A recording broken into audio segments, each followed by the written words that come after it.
Open Your Eyes is brought to you by the Belize Bank. Our country, your bank.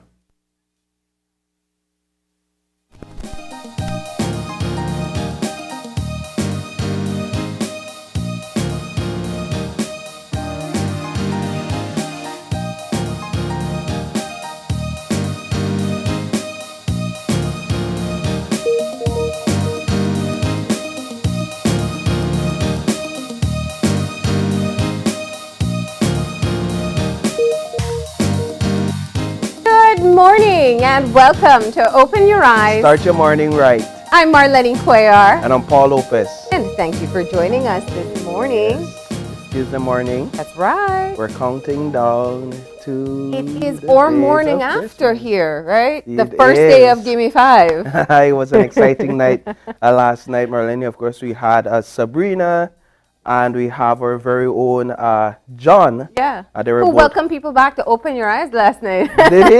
Yeah, it was cute. Yeah. It happens. We get into this Yeah. autopilot mode sometimes. Yeah, they seem to have had an exciting time. So there was plenty giveaways. It seems as if people are on the ball with their phone calls and waiting beside their phones. At least 90% of the calls last night were successful. All except one. All except and one. I'm pretty sure he woke up beating up himself my this gosh, I morning, like could most people usually imagine. do. But it was, one of Gimme Five. And of course, all our viewers know that this is our traditional way of kicking off Christmas.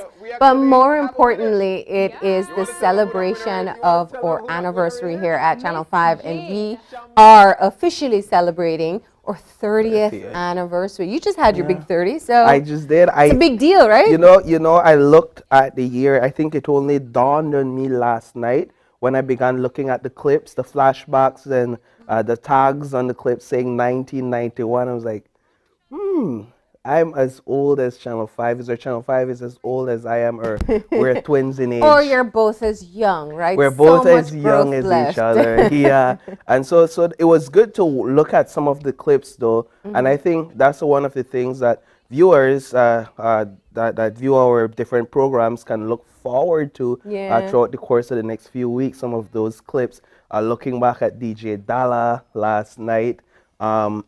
William in all different phases. Yeah. You know, William's voice for me as a 30-year-old is just so nostalgic.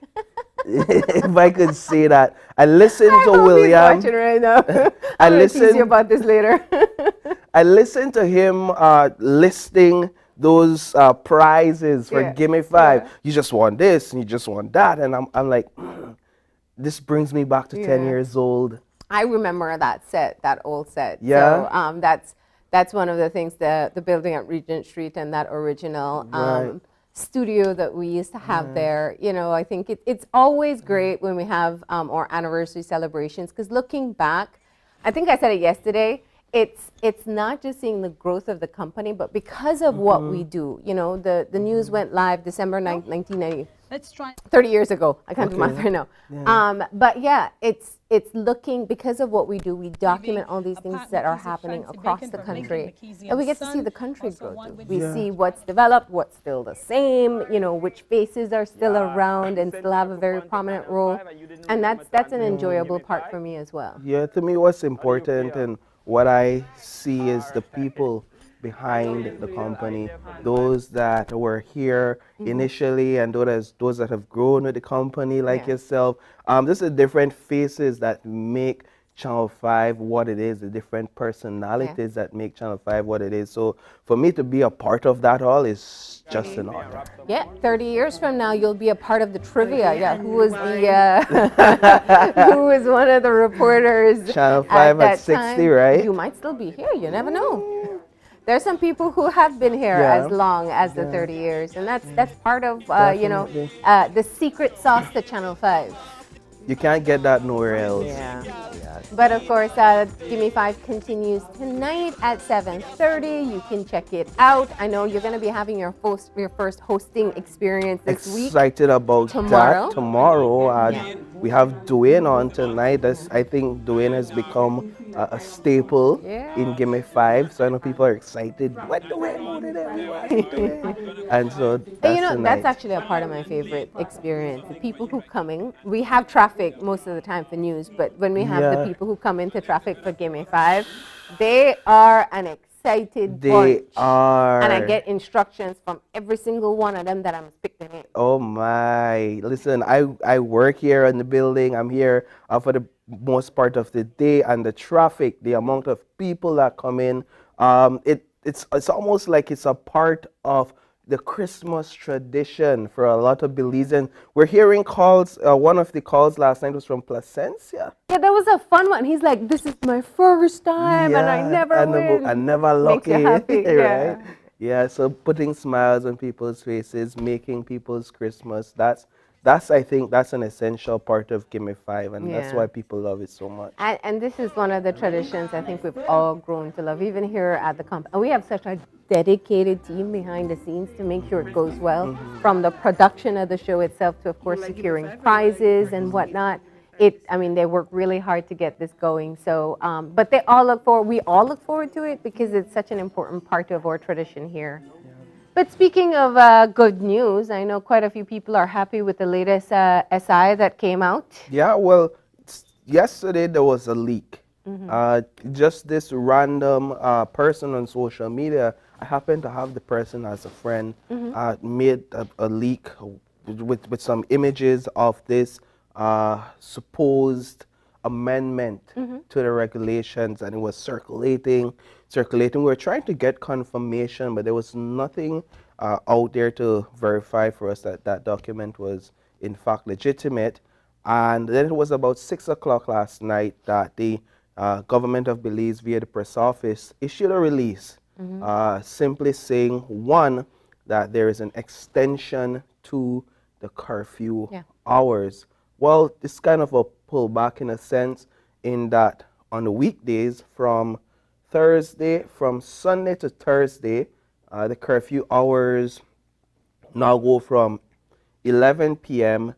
to 4 a.m. And then on Fridays and Saturdays, the curfew hours are from 12 midnight to 4 a.m. So what we see there, we see an extension, we see an extra hour added, an extra hour of freedom, an extra hour of leisure. And an extra day with the Thursday night. An extra day with the Thursday. Well, the Thursday On was Friday and Saturday. right. So it's Friday and Saturday. Thursday had always been a part of the weekday curfew, and so that's some exciting news for those wanting to see themselves outside for an extra hour. I think it's exciting news for business owners as well, that may be able to keep their business open for an extra hour. And also some restrictions when it comes to countries that have detected outbreaks of Omicron variant. Of course, that's still something that we are monitoring very closely. Critical for us here, of course, because we just, I think we can safely say we've just come out of that third wave of COVID-19. And you know, I keep following the international news. They're cautiously saying that of course, that this is a more transmissible version of the virus. But so far, it doesn't seem to be affecting people more severely. But nonetheless, the biggest concern for us here in Belize is that if we have a large number of cases at one time, our healthcare system, it's not enough to be able to meet the needs of all those people. So it's most important for us. So even with the extra hour, do remember to continue with all your protocols. And the key thing as we get moving into the Christmas season is that you remember that there are people you've already established to be safe with you. Don't break that bubble. You know, keep your bubble safe. And the last thing you want to do is to go home for Christmas and see grandma, grandpa, and infect them with COVID-19, and you never know the consequences of that. So please just keep in mind the risks associated, even if you have an extra hour to kind of be about. Yeah, I think that's the concern here, and that's where you must take a pin, because the concern really is that with this extra hour, people may become more motivated, encouraged to be out longer, to gather in crowds. You know, it's that hour. It's the excitement of having a level of freedom that we haven't been able to Yeah. enjoy for some time. And I know that this will take a toll also on the law enforcement officers who have been out there Yeah. working hard, long and hard, and now they have to take that extra hour to, carry out their duties. Just wanted to, according to the latest release, list the countries that have certain travel restrictions. So the latest SI indicates that any person entering Belize, whether through land or air or sea, and who has traveled from Botswana, Eswatini, Lesotho, Malawi, Mozambique, Namibia, South Africa, or Zimbabwe shall be immunized and be tested in Belize, in addition to being subject to a period of 10 days quarantine at a government designated quarantine facility in accordance with guidelines of the ministry responsible for health. So it shows how serious this administration and Ministry of Health is taking this virus. Yeah. We're kind of reverting to some of the initial regulations and some of the initial measures like that. 10 days quarantine. I think it's been a while since we've seen that Yeah. in effect.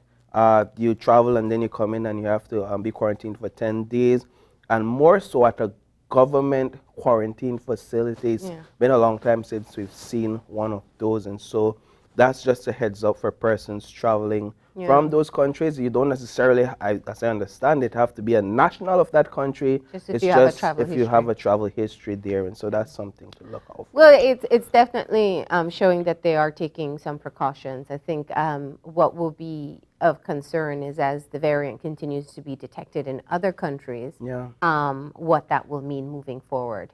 But we will have further conversations about that. We can't guarantee that much. We are still living in a pandemic. I say that every day. So COVID-19 is a part of what we must be discussing, and keeping ourselves as updated as possible.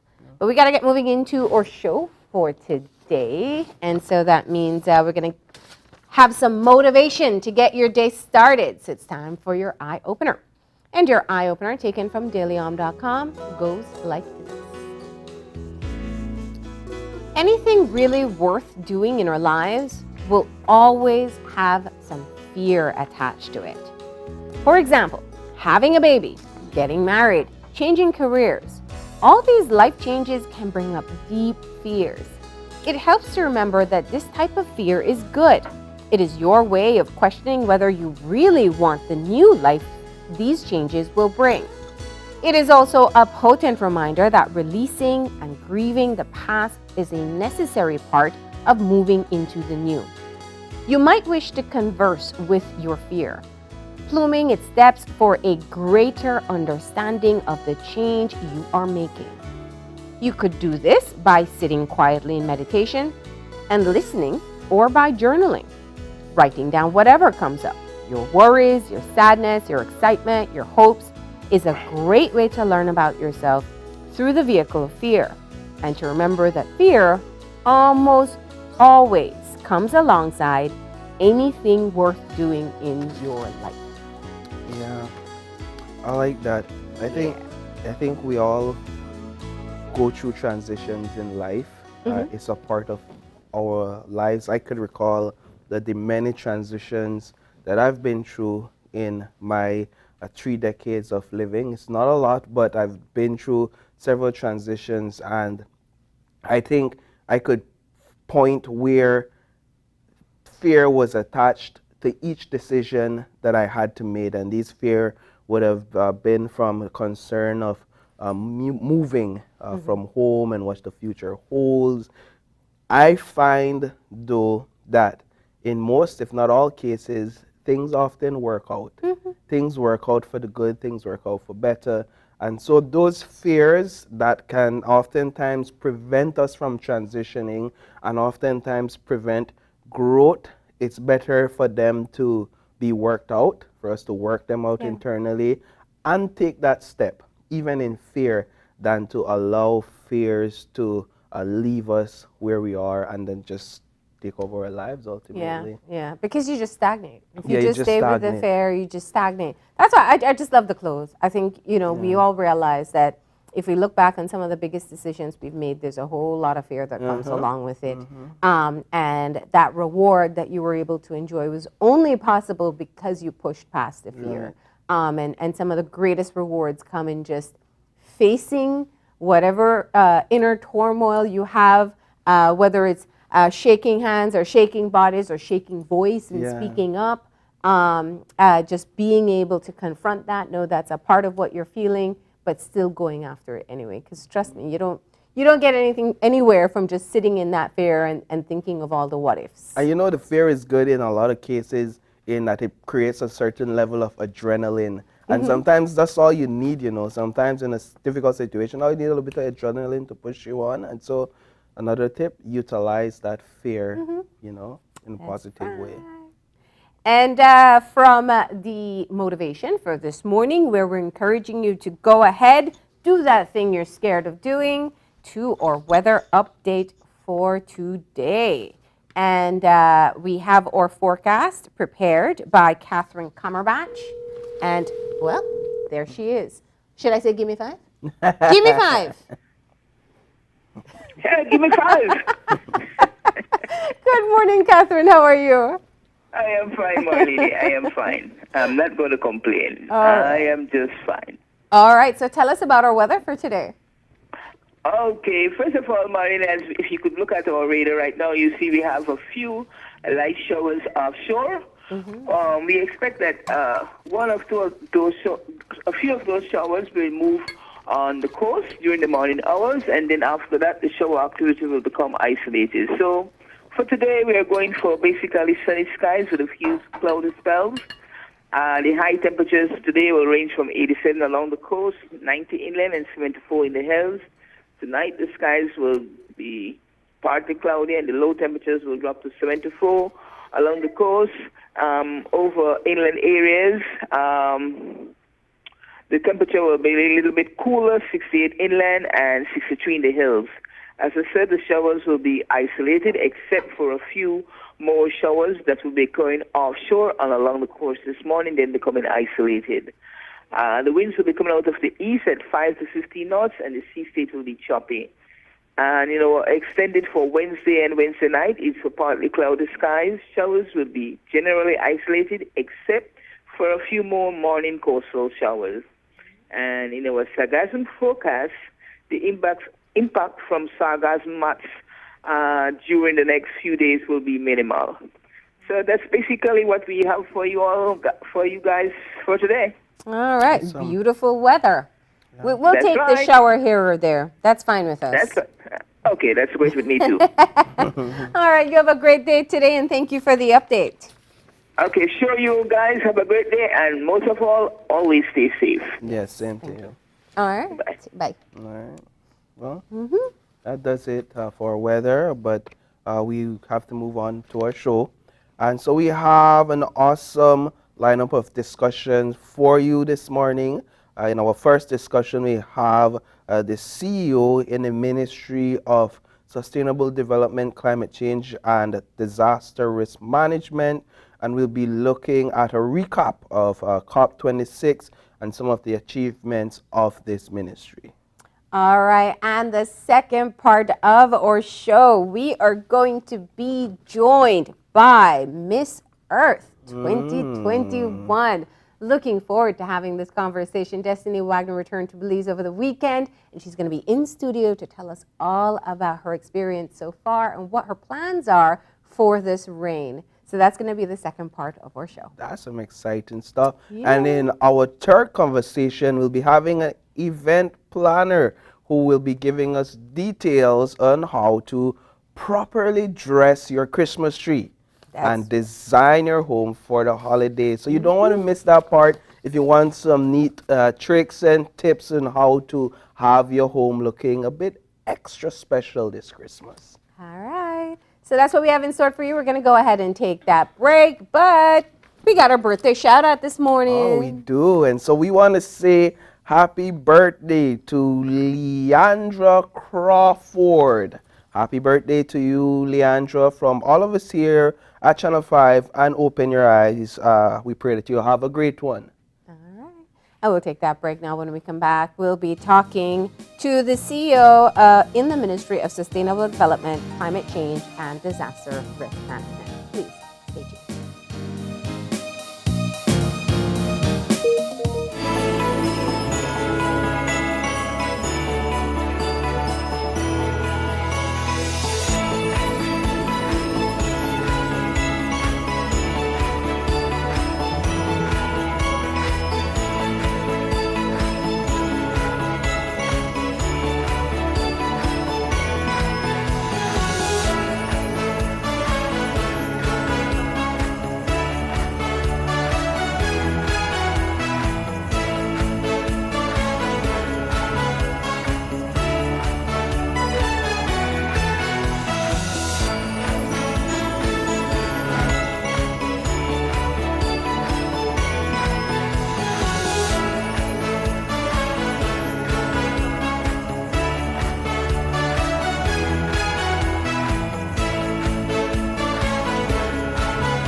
We have been a partner with Smart for over 10 plus years. We have a full Smart plan we use as our major driver for our business.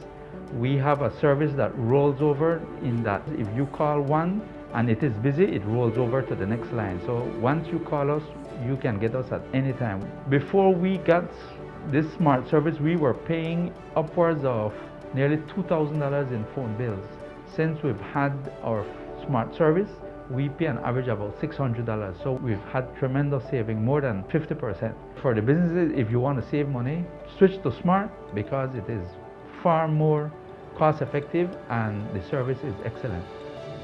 Smart continues to be innovative in bringing new technology and meaningful savings during these challenging times to businesses across Belize.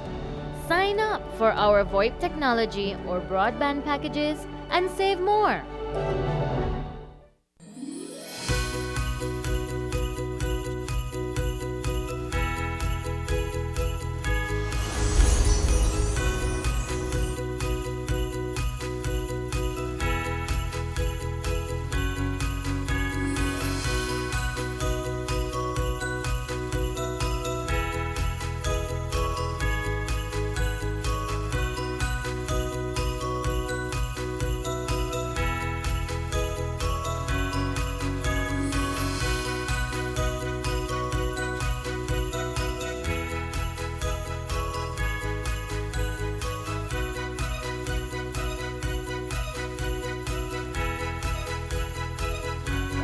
The Belize Bank, our country, your bank.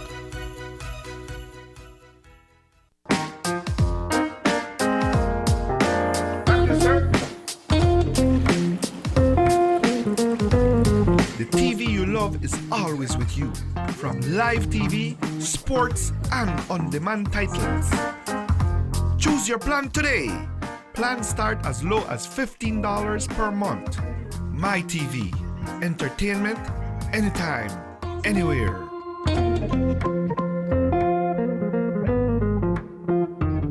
It's almost time when we change the drums for the Christmas bells. And you know that when Christmas season starts, we celebrate big at Channel 5. How big? It's our 30th anniversary. That's right, the Big 3-0. And this year's Gimme 5 will be packed with fun, entertainment, and big giveaways. The show starts on December 6th and runs through December 10th, starting at 7:30 p.m. nightly. Coupons are now available for 25 cents each on our Channel 5 website and at our studios on Coney Drive. Fill out your coupons and bring them into our compound. And remember, starting December 6th, when the phone rings, don't say hello, say, "Gimme 5."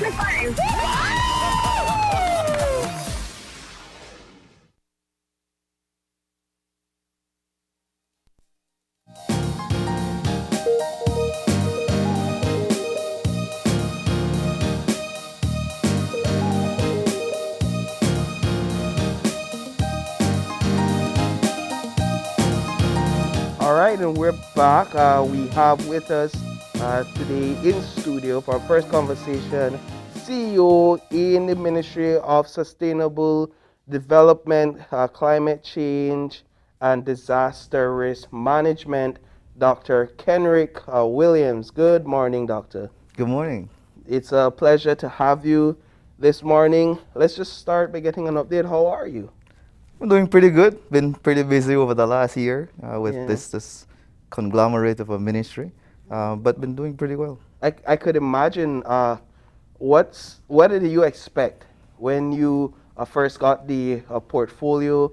When you were first told that your services being requested to be a part of this ministry, and after a year, do you feel as if this has met your expectations, or if it has gone above and beyond that?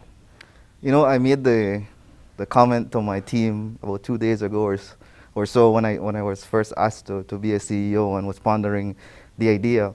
I said yes to being a CEO without realizing that there was the disaster risk portfolio as part of this ministry. So the fire department, the Met Service, the NEMO, because I was largely thinking about the former Ministry of Forest, Fisheries, Environment. And so it was an interesting makeup, but I think it fits really well when you look at climate change and disaster risks, comprehensive disaster risk management. It really fits very well.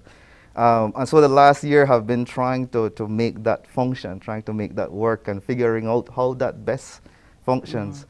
So it's been pretty interesting over the last year. It's been pretty busy, like I said.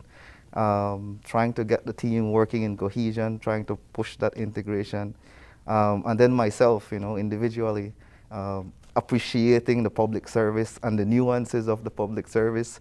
I usually talk with my colleagues that you can't just bring private sector belief and approaches and just apply it to the public service, because it's a beast unto its own. It's very different, and you really have to learn the nuances, and I think they're important opportunities for some of those lessons from the private sector, which you can apply to public sector, but you have to understand public sector management and what that entails and how that operates to try to help to drive it forward. I don't want to age you, but you look pretty young, right? How do you feel at your age the importance of your voice in such a high-profile role and the voice of others like yourself? You know, I am very humbled for this opportunity. Marlene and I grew up in the youth sector. We did a lot of work with UNICEF, the Children's Advisory Committee. I've been with the YMCA and a lot of this youth work and pushing for the voice of young people. Actually, last Saturday, I had a session with UNICEF and the Air Quality Champions, UNICEF and the NCFC.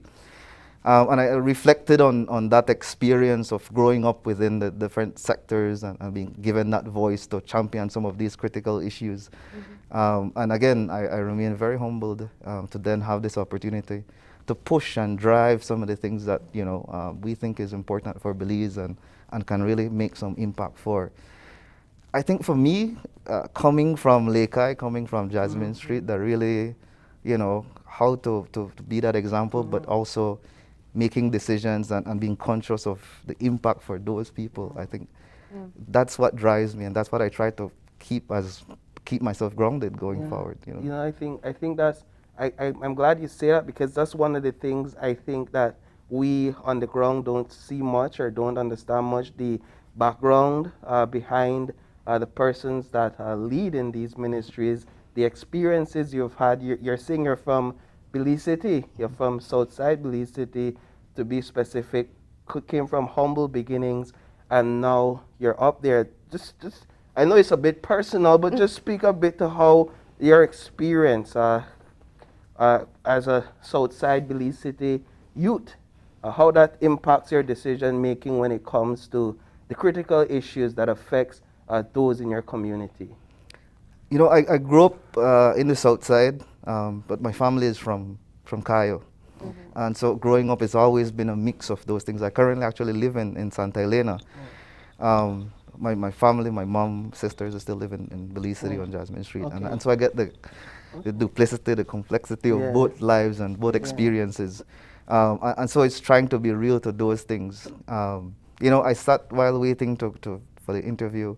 I went to Nazarene High School, graduated from Nazarene High School right across the street, and having some of those all memories. that nostalgia coming back now. Yeah. All that nostalgia. But again, you know, especially because it's that 1 year anniversary, I try to reflect on what is the real impact that I've had for these people, and the decisions that I make and I support. You know, how it affects the same people that the context, the experiences that I've had. And, you know, there are young people, for instance, who don't have the opportunity to go to high school. There are young people who, you know, might just need a small bit of support to just get over, you know, some of the thresholds, to get them going in motivation and stuff like that. So I try to think about that a bit. Yeah, I feel like we could keep with this conversation for the entire show, because it's so important to talk about. People often see the end result, but they don't know the work that goes in before. Right. And speaking of work that you've done before, you are no stranger to having worked within the environmental sector before you took on the role of CEO. And you worked in education as well. My question has to be, is looking at the goals that you had set out in entering the ministry, as someone who had a passion, especially for the environmental sector, and then the challenge of implementing it within the public sector, or being able to align your vision with those of your ministers and the administration. How much time do we have for that one? How long is you going to be with us? Go ahead. But indeed, it's been complex. Coming in with this vision, as you indicated, I worked since coming back with my PhD, I've worked with the Biodiversity Finance Initiative as a policy advisor, policy expert with the ministry.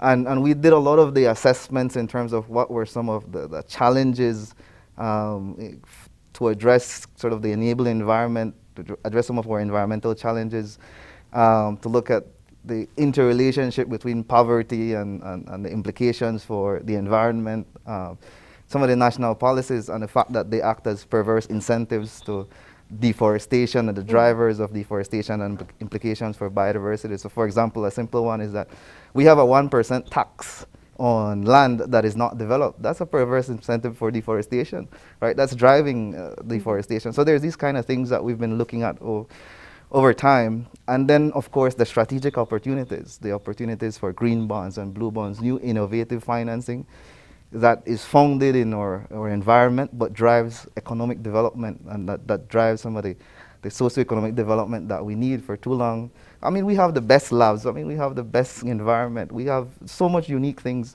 but we steer away from sort of those unique opportunities that exist for Belize.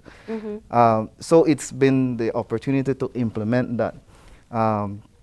But as we indicate, the public service is nuanced in its own self, and that's made it very difficult in the sense that, I mean, even the role of the CEO, you find yourself pushing a lot of papers. You find a team who is not used to that independence where they get to make decisions. And so for many things they come, well, CEO, do I do this, or can I do that, or should I do that? You know, I've had HODs who have said, CEO, you have to appreciate that we're not used to this. And I'm saying, yeah, but here goes the responsibility and the authority to execute, because I need to focus on the strategic implementation and the strategic direction.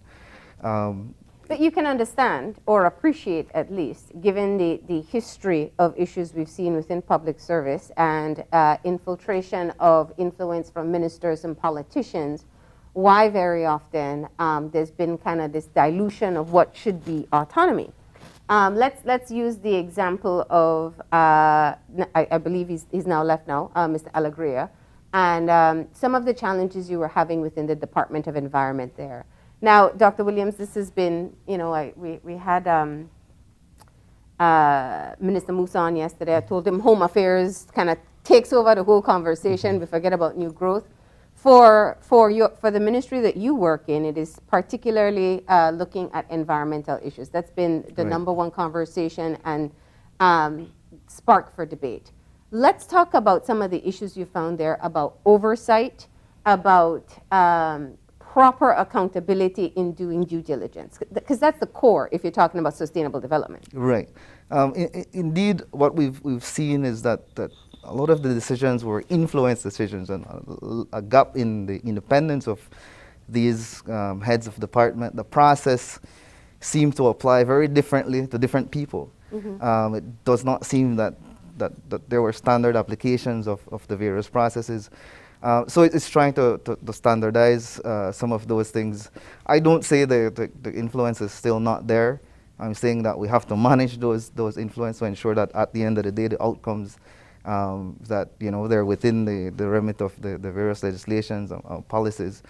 But it's how do we support like you spoke about, Mr. Alegria, and some of the challenges with respect to the development and the environmental clearance and stuff like that.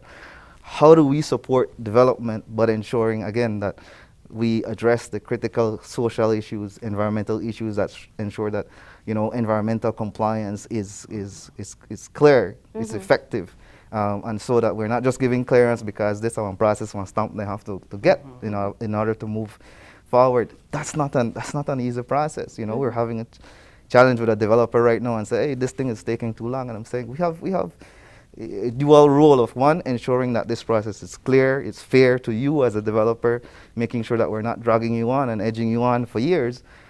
But in the flip side of that, the ministry and the DOE and the NEAC, they have to ensure that they satisfy those critical questions in terms of your environmental compliance and stuff like that.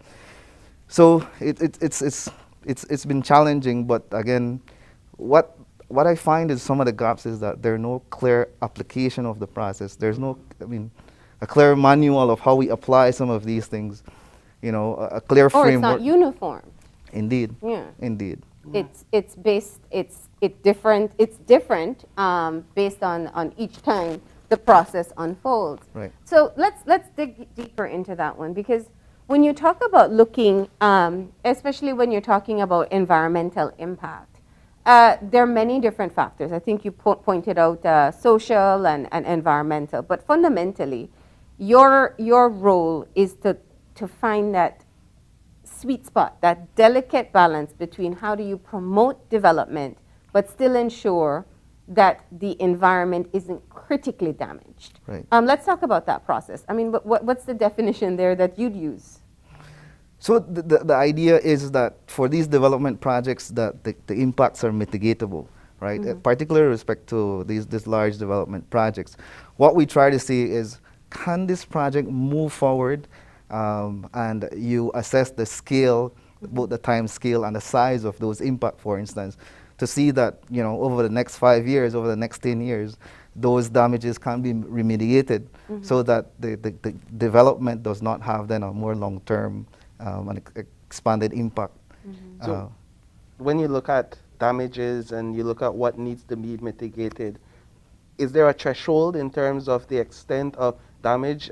When you look at some of these NGOs, their threshold is zero, limited. Right. How do you balance that, and is there a threshold there? There is a threshold. I mean, again, we have to find that this idea of sustainable development is finding the environmental impacts and ensuring that those are mitigatable, that those can be addressed over time.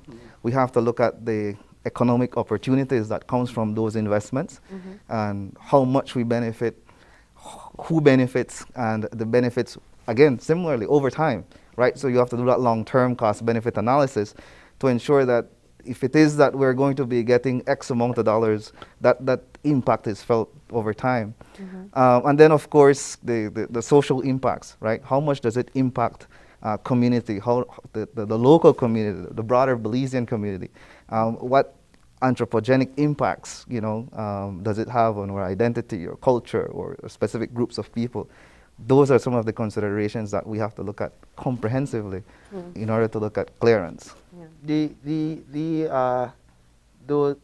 conservationists that seek to protect and keep our environment, you see them, are they your enemies or partners in development? How do you view them? Definitely partners in development. They have a critical role to play. They have to. We have to appreciate their role in this whole process, and that's why they have to be part of the process, because they're able to advise clearly on the impact on biodiversity, the functionality of a system, specific species, and the current status of those species. So, for example, if it is that there's a specific tree species or a plant species or fish species that is going to be impacted and that species is critically endangered, then we have to consider that in the decision-making process. Yeah. But we also have to consider, again, the overall functionality of the system. Is this ecosystem, this specific ecosystem, its function being impacted?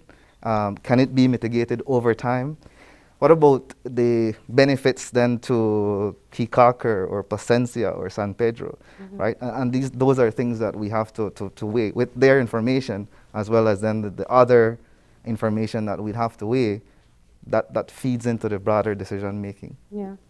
So let's talk about, the administration just completed their investment summit. You just came back from COP. There's a big push towards attracting investors. Most investments will come with some kind of environmental clearance requirements. Are you seeing an increase in the number of interest in persons seeking clearance at this time?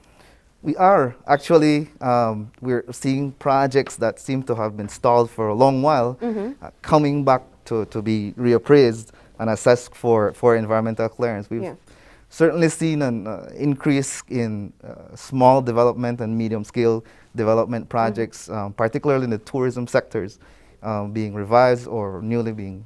And with the general goal of the administration to push for more investment, is there any pressure on the ministry to be able to either expedite or to maybe look at your processes to make it more investor friendly? Yes, as a matter of fact, when we came in, I think just about February, we took our first cabinet paper to say, let's look at the whole NEAP process, the whole development framework. Now, where we stand is that this NEAP process is unduly burdened with too much. So the idea currently is that NEAP looks at environmental clearance, but it also, in the whole EIA process, there's a portion for economic analysis and economic assessments. There's a social impact analysis. Now, the NEAP is constituted to support environmental clearance, and so not all of these other. We have a representative from the Ministry of Finance, but we do not look at comprehensive economic analysis, financial analysis. So they should only be focusing on environmental. Right. So we are looking now, and there's a discussion ongoing with the various ministries, then how we could strengthen this broader process to ensure that when a project is given clearance, well, at least we look at the environmental clearance, and then the other ministries and sectors look at the social impact analysis, for example, the economic impact analysis, the financial forecast, and the other numbers, for example, so that we can strengthen our process, but that there's an overall comprehensive process that does a review for these development projects. Yeah. So I guess this all sets the backdrop for the question you said you were anticipating about looking at the 3 port developments. And it has been debated in so many different ways, from environmental perspective, from social perspective, from economic perspective. What's the stance today? I know your minister's gone on record to say how he feels, but tell us if anything has changed at this point. I think that's, in general, we're responsible for overall clearance of these projects as they come in.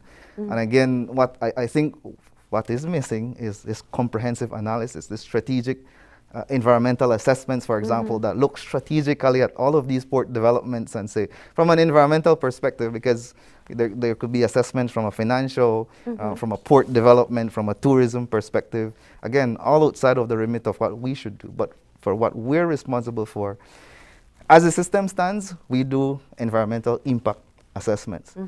All we do is to look at individual projects, their individual impacts, and we don't look at this thing from a more comprehensive analysis. So there's no strategic assessment of overall port development. I mean, if you, without a strategic assessment, you know that there are going to be cumulative impacts from all of these port development. That's I mean, Do you think it's too much?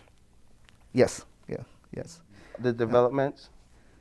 Yeah, when you look comprehensively, there will be cumulative impacts that we have to consider, no?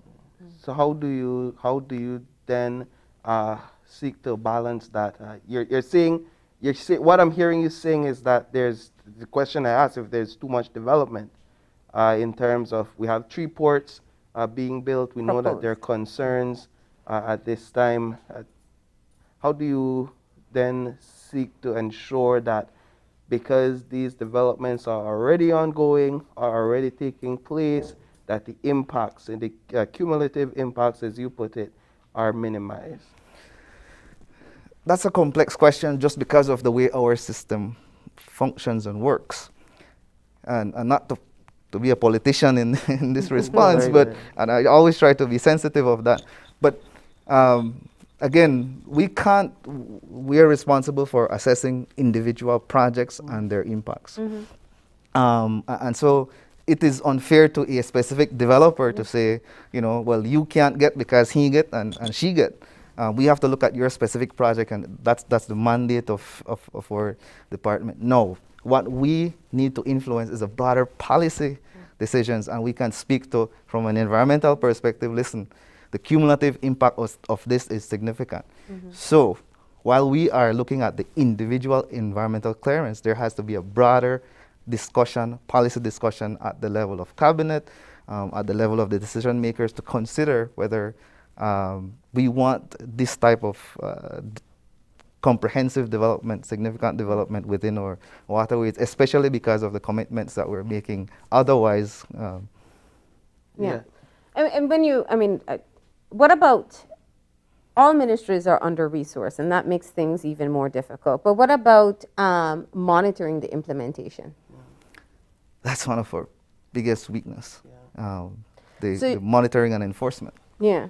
Well, I mean, you can see where this poses a challenge, even if I get a clearance environmentally, but if I don't have anyone, and especially typically developments don't happen in the middle of where you have your office and all your resources set up. It takes additional to go out and see what's happening.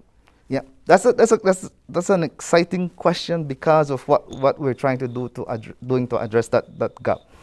First of all, we can't monitor everybody, but we can be strategic in how we monitor and enforce. So what we're looking at is sort of risk-based monitoring. There's 2 portions of it: the approach and then the personnel. Because, I mean, right now we have about 2 or 3 persons in enforcement to cover the country. Oh wow, we're talking. This is including the development, support development, yes. 2 persons. 2 or 3 persons that's specifically in the enforcement unit that supports development. So what we have to do, we're looking at through some projects and other means to bring in the finance to bring on additional personnel, because we know that the public service is impossible right now to increase. So if we can be strategic through project funds, then we can beef up our enforcement unit to be able to get out there. And there's also some other financing opportunities through, for example, the EMF and the monitoring fee that these developers pay, that we're trying to capitalize some staffing to support that. But as I was saying, the approach also has to be, systematic, you know, and so we're looking at a more risk-based approach to the enforcement. Simply what we're doing is that we're establishing a framework for risk, looking at, you know, where we need to prioritize in terms of environmental impacts, social impacts, and have our people target those.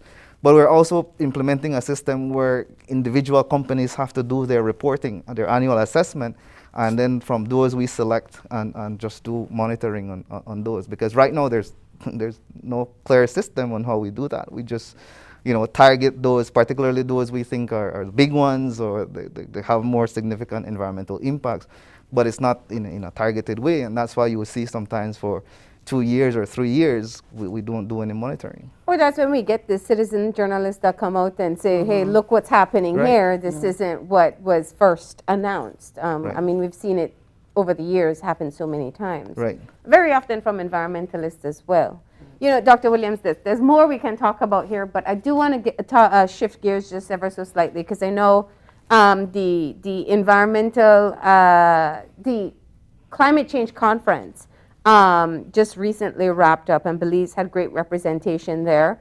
I think Prime Minister Briceño, in his comments, definitely created quite a buzz, and the signing of the Blue Bond. Let me hear about it from your perspective. Just what do you think are some of the strides made at this year's COP?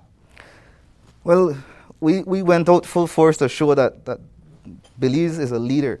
I mean, when I talk to my people, I say, you know what, we're a leader. We just don't show it. We're just not there. We're just not part of the conversation. This year COP, very importantly, we have to go out and show Belize's leadership in conservation-based climate action. Yeah. We've been doing this thing for a long time. We've been investing in mitigation. We've been applying unique nature-based solutions. When you look at our conservation approaches, we've been doing good. And so it's to scale up. So this year, we participated in more than 30 side events at COP. Belize hosted 3 side events, which was really amazing because, you know, the participation was significant. And that gave us a lot of traction going forward. As you indicate, at the highest level of government, which we hadn't had in years, the Prime Minister participated in the World Leaders Summit. And again, he really laid the foundation for Belize's participation in this process and defending Belize's position. That's always very critical going forward, so that when us, the technicians, and in the political negotiations, they know that Belize is going to be an important factor in the process. So we had to highlight Belize leadership, but we have to also be a part of the negotiations and scale up Belize's participation in negotiations. When you look at countries like Barbados and Trinidad, their people are actively engaged in the negotiations. That's important not just for the negotiations, but for being part of the conversation going forward. And that was important for us. So at this COP, Minister Habet led discussions on common time frames and reporting for nationally determined contributions. That has a lot of implications for when you treat with carbon markets, that have implications for reporting of your emission reductions, and so a critical part of the negotiations. But I also thought, and we also thought it was important that after COP, we are able to be part of the discussion and we're able to get our own carve out, if you will. And so we went for some important positions within the broader COP, within the UNFCCC, within the Adaptation Fund Board, and the Coalition for Rainforest Nations. So looking at unique opportunities so that, you know, Belize could be part of the conversation after COP and make sure that, you know, we're able to say, hey, you know, there are opportunities that Belize could leverage, take advantage of, and benefit from. Well, I think we opened this conversation with you speaking about the difference with public service versus private sector, and you know that the unions were very critical of the size of the delegation. And in a matter of full transparency, the media was also sponsored to attend the event. So this station attended in addition to other media companies. But let's talk about how, from your point of view, do you feel that that investment was worth it, and where did the money come from? It was more than worth it, Marlene. It was more than worth it. I think for the first time, again, Belize, I've been part of this ministry for more than 5 years. I know they go to COP. I have no idea what they do. I know who represents who. I don't know what are the discussions, the impacts of those discussions on what we do in country. We thought it was important to change that this year. And so the delegation represented and reflected, when you look at the Ministry of Finance, from our ministry, again, from the time I joined this ministry, we've been saying a long time, it's important that finance is a part of the discussions, because the financial discussions have implications for the environment. You know, the Ministry of Economic Development, which supports, you know, the driving national development, addressing things like poverty alleviation and social protection. These things are not disconnected. You know, the Ministry of the Attorney General, or the Attorney General's ministry, and the work that we're doing in terms of the carbon framework and the carbon legislation and climate change legislation. Again, that there's importance for participation there. And then, of course, the Ministry of the Blue Economy, or ministry, And again, this thing is layered in various levels. There's a World Leaders Summit, there's a political negotiations and discussions, and then there's a technical negotiations, which this year we had a strong showing of young technical negotiators. I think more than 10 of our young people from the ministry was part of the technical negotiation team. So indeed, we have had a comprehensive delegation that had participation Was it at all all funded levels. by the public purse? Not funded by the public purse. All of this were funded through partnerships with the IFIs, so Coalition for Rainforest Nation, the Taiwan government, the UNFCCC sponsors 3 persons, I think the CABE supported some of the delegation. So there are several funders who we look at and to support the whole delegation. No? And while the representation in from Belize at COP was certainly visible, and as we said, we had a few breakout moments where where Belize captured the headlines. Right. I do want to talk about just overall the achievements that collectively some would say were not made at COP26. And that would be looking especially at the final declaration and how much the commitment is there now by all nations. Putting it all into perspective, I know we've said it many times, it simply means that those who are creating the problem and those who are feeling the impact of the problem like us must come to an agreement. How do you feel about the final results? Disappointed. Disappointed. Certainly, that's not what we wanted. We wanted to see more real commitment. And we expected real commitment because of the realities that are experienced on the side of the developed countries and the pronunciation of the impacts of climate change on their side. Yeah. But in the end of the day, from my perspective, individual perspective, this is a financial position that these countries take, because at the end of the day, to say I will phase out coal have a financial implication. A country like Norway said, give us a transition period, because a significant portion of our people are employed in the oil sector. So we can't just, we need transition. What about us who, What about Monkey River that loses Exactly. homes and cemeteries and everything in between? Exactly. Islands that are disappearing. But I questioned, and I think when we had the representative from 5Cs here, we are in the middle of a pandemic, and the pandemic has come with a great economic impact across the globe, not just Belize, but everywhere else.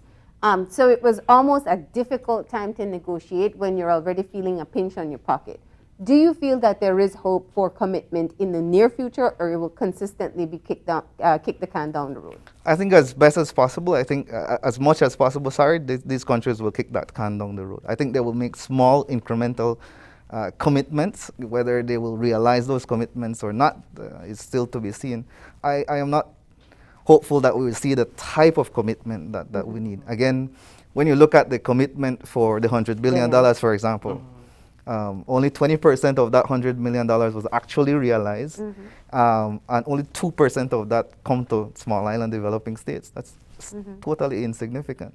Which is why small island states, or those being impacted like us, have to have a very loud voice. Right. Collectively. Right. And that has to happen, and we need to keep pushing for that. That's why Belize has to step up as a leader in this discussion, a leader in this process. The challenge this is also a political negotiation.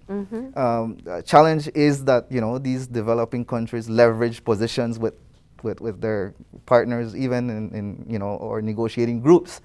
And so while we collectively agree, when we get to the table, there's diversions from common opinion and common agreements. So that's a challenge. We need to continuously build, again, and find the carve-out for SIDS, the support for SIDS. So capitalizing of the adaptation fund, some of the discussions at this year's COP was things like share of proceeds, to increase the amount of finances that goes to the adaptation fund, therefore that goes to SIDS. To address some of those real, serious, critical problems. So while we wait, what do we do?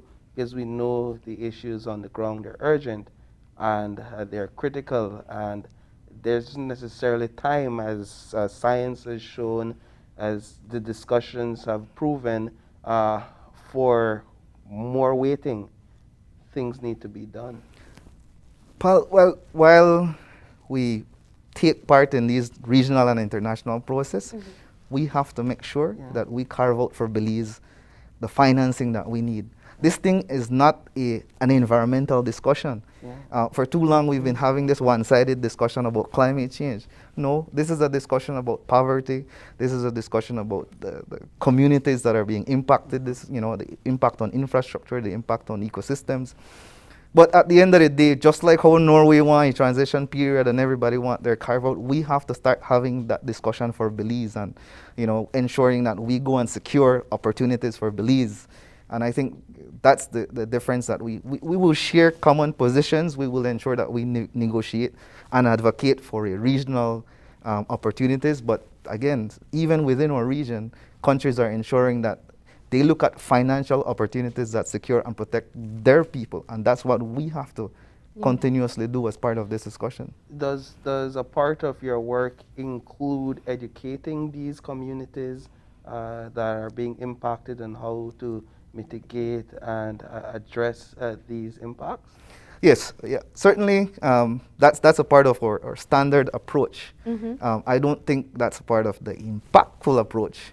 The impactful approach is then integrating the Ministry of Infrastructure Development and Housing in this discussion, the Ministry of Health in this discussion, expanding, again, moving this thing away from a singular discipline of being a climate change issue to a national development issue. I think we have to really scale this thing up. And that's what we try to do at this year's COP, change the narrative and change the approach. And as it becomes a broader, more a part of the global conversation, I think it starts to ring home here in Belize that we have been seeing the effects of climate change. We have been paying for some of the effects. I know we were talking about infrastructure following Eta and Iota, the flooding that came from that. We've talked about droughts in the agricultural sector, erosion, coral bleaching, the list goes on and on. So that's where, when we talk about, I know you brought it up earlier, the climate financing is important because we're paying for it. We're paying for the damage. So looking at the climate financing in terms of grant and the climate financing bucket or portfolio of money that exists, we have to be aggressive and go out there and get that. Again, not just for it seems that we've been looking only at the environmental impacts in the environmental sectors, and we've been targeting the small of $2 million and $3 million grant, which we do have trouble in even implementing those. But there are opportunities again for important infrastructure development that helps to address the adaptation side of climate change. Supporting the infrastructure, supporting our hurricane shelters and supporting rural communities, access to water, all of these things. We have to target those things. But then there's also the other side of the innovative financing approaches that exist. We've been protecting our forests for so many years. We've not explored carbon markets and the opportunity for credits and credit sales. That's one of the big push that we're now looking at. But what's the delay there? Because we've been talking about the potential for carbon credits. The best thing about landing in Belize is when you see all this green. And if we think about the idea of carbon credits, we're ideal. But this has been up for conversation for a long time. Well, I mean, it's a new market, right? And so that new market is being developed. What has been the discussion at COP influences carbon markets, right? And it influences the framework for carbon markets. So what we have right now are voluntary markets, right? So for example, Program for Belize have a voluntary program. What the Paris Agreement outlines is a framework for that carbon market through REDD+, right? How you assess and value the amount of carbon reductions or the implications for sustainable harvesting or mechanism, the protection of your forest. So there's several components of a carbon market, and then the market itself, who trades, who buys, how do we cancel, how do we serialize your credits from Belize, for example. So that market is now being finalized and set up through, but again, issues of how do we share proceeds, cancellation of that. What we don't want in this broader discussion at COP climate change is that we don't just want carbon offsetting. So I sell to you because you're polluting. Yeah. That does not help the overall climate change situation. So there needs to be some cancellation of some of those credits so that we retire those. So that goes to the savings, the overall global savings. But you, as the buyer, pays for that, and not the conservation people. Yeah. But of course, now you want as much as you can as a developed country to capitalize. And so at COP, you're saying, you know, I don't want no cancellation. I want all as much as I can get. You know, so those are the type of things that we keep negotiating.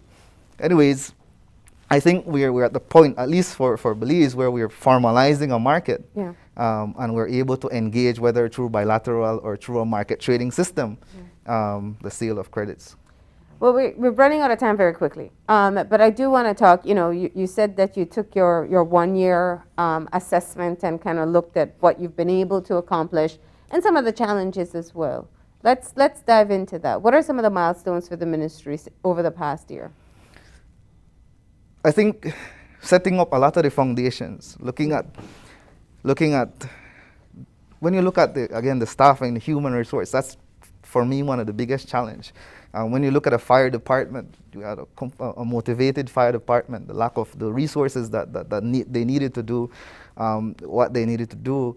When you look at, we discussed the development framework earlier and projects and how the DOE, for example, treat with the review process, just putting in some of those basic processes to, hey, what do you do when Marlene submits a project, and how do you go through that process? And when you submit a project, and how, you know, to ensure that there's a standardized process to do that. So it's really building a lot of those framework, putting in the protected areas sector, putting in a co-management framework so that there's a partnership agreement between the government and the private sector, and that there's a reporting mechanism in place so that, you know, we know the impact of your role in this broader system, looking at the broader national protected areas system and some of the gaps that we've had there with the legislation and earlier attempts to try to consolidate the system. Yeah. So a lot of it is sort of working on those, putting in those background work too. Because you come in and you say, okay, we want to strategically implement these things, then you realize, well, my There's no human resources is not there, the system not there, and so you spend a lot of time just doing Building. Right. But moving forward, though, with the signing of the Blue Bond, you know, you're looking at an increase in marine reserves, but more work, really, Yes. on your shoulders. So wouldn't it then come naturally that there'd be additional resources allocated? You talked of an enforcement unit of 3 people. So I know you outlined ways that you're hoping to work on that, but there really isn't, as I said before, we've only been able to touch on sustainable development, minimally on climate change. Disaster risk is a huge element as well. Right. So as the work increases, as we talk about being this shining star in sustainable development and conservation, the load then increases with your ministry. It sure does. But I think we can be strategic in how we treat with it. A lot of the work that the CEO has to do has to be strategic. We need to build again, we talked earlier about the HODs, the heads of department, taking on those responsibility and authority for making decisions. And you have to trust in them to be able to do that. You review, you revise, you strengthen. And we put in the right policy people to help to drive some of the direction, the decision making of the ministry. I mean, as part of the outcomes of COP, I was nominated to the Adaptation Fund board, again, finding out of those strategic, supporting those strategic objectives of the ministry and therefore of the government. So it's really to ensure that we've again put in the necessary systems in place. That's of course easier said than done, but putting in the necessary systems in place to make this thing function as best as possible without the direct hand of a CEO. All right. And anything coming in the near future that you are looking forward to? Well, we have next coming up the United Nations Environmental Assembly. Again, very important for our work in terms of plastics and the single-use ban, all the work that we've been doing with the Department of Environment, trying to strengthen that system. Again, we came in and said, you know, let's look at single-use, banning of single-use plastic and styrofoam and stuff like that. But there's a broader process that we need to put in place. We've been actively engaged in some of the marine pollution litter and the implications of those things. But the broader idea here is to again, scale up Belize's role at the international level and say, listen, we've been doing these things, we've been putting in the legislation, in some cases with some implications to our people. And so we need to ensure that we're securing the right financing then to support people, to support jobs, to support, some of the other issues. All right.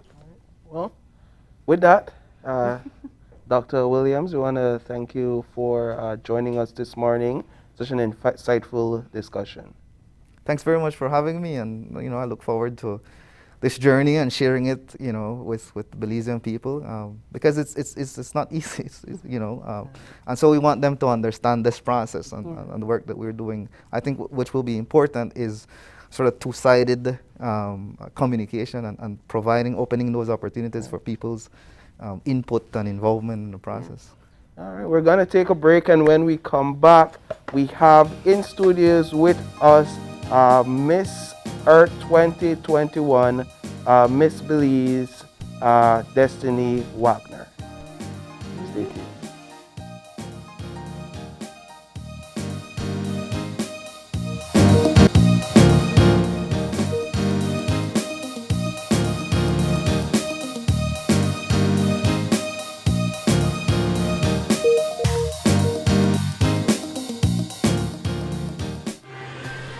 This COVID update was brought to you by Fulltech Systems, your technology center, where you'll come for the price, but stay for the service.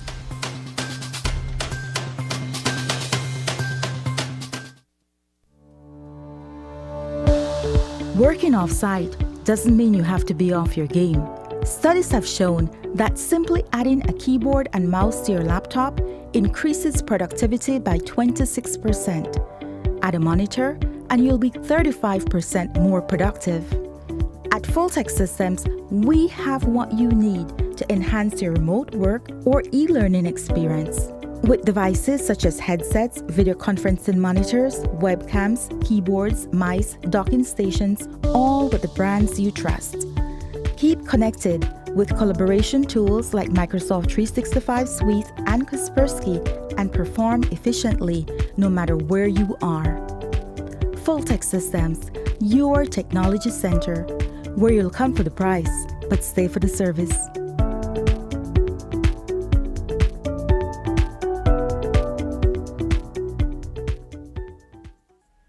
The region of the Americas has a proud legacy of being a global leader when it comes to vaccination. Ours was the first region to eliminate smallpox, polio, rubella, congenital rubella syndrome, and measles. We also eliminated neonatal tetanus. Now, more than ever, vaccines play a vital role in keeping us healthy. As we move forward with vaccinating against COVID-19, let us not forget the importance of our routine immunizations to keep us protected against other diseases. Talk to your healthcare provider today to make sure you and your family are up to date with all your vaccines. Vaccines bring us closer.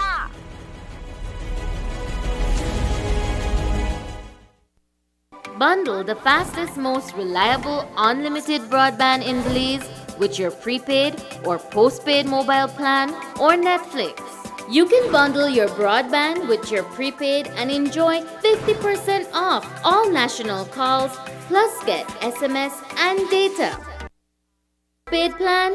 Then bundle with any speed and pay only $25 extra monthly to enjoy unlimited smart-to-smart calls, plus 500 minutes, plus 6,300 megabytes of data. Stream unlimited HD movies and TV shows with our broadband, plus the Netflix add-on for only $30 monthly, and enjoy streaming on your laptop, TV, phone, or tablet. Visit a smart showroom near you to sign up or upgrade to the bundle that's right for you. Smart, bringing people together. UNICEF commemorates 75 years as a leading organization working for every child in Belize and around the world. Join in this milestone celebration on Saturday, December 11th for a time of reflection on UNICEF's history, achievements, and the fundamental stakeholders involved. The event will be aired here on Channel 5 and streamed on Facebook and YouTube commencing at 4:45 p.m. Participate in fun trivia to win awesome prizes online. For every child, UNICEF celebrates its 75th anniversary of service in Belize.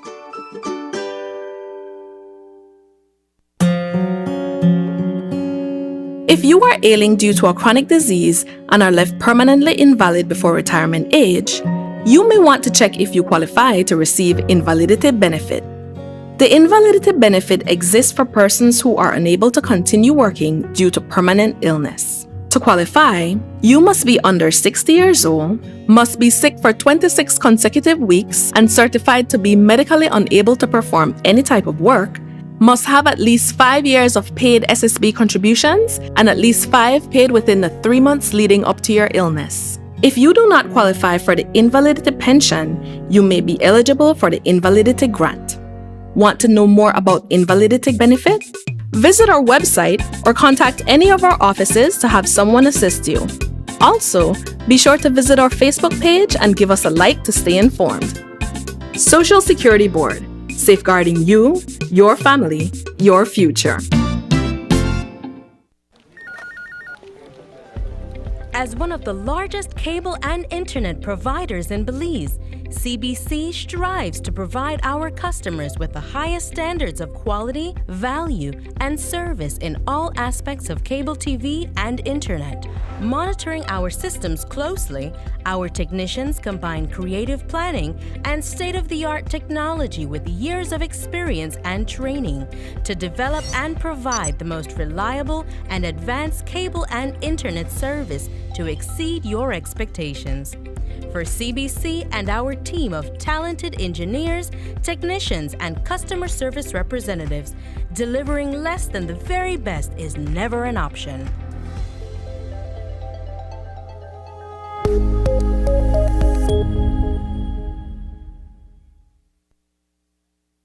It's almost lunchtime and Alice is getting hungry and forgot to bring cash. She remembers that eCash now has a geolocation feature in which she can easily view the eCash merchants near her, especially restaurants. Her co-workers also ask her to order food for them. Chicken chow mein, please, and a Coke. The merchant sends her the payment link. She taps confirm, and within a few minutes, her food is delivered. Alice then views her transaction history and taps on the transaction recently made.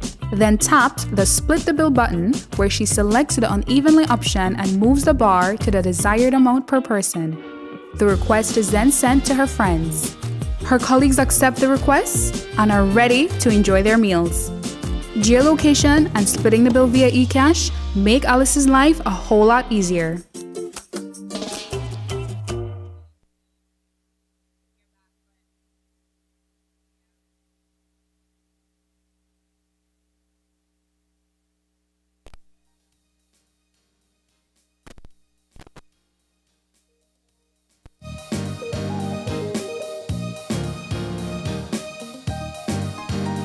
Can you hear me and can you see me?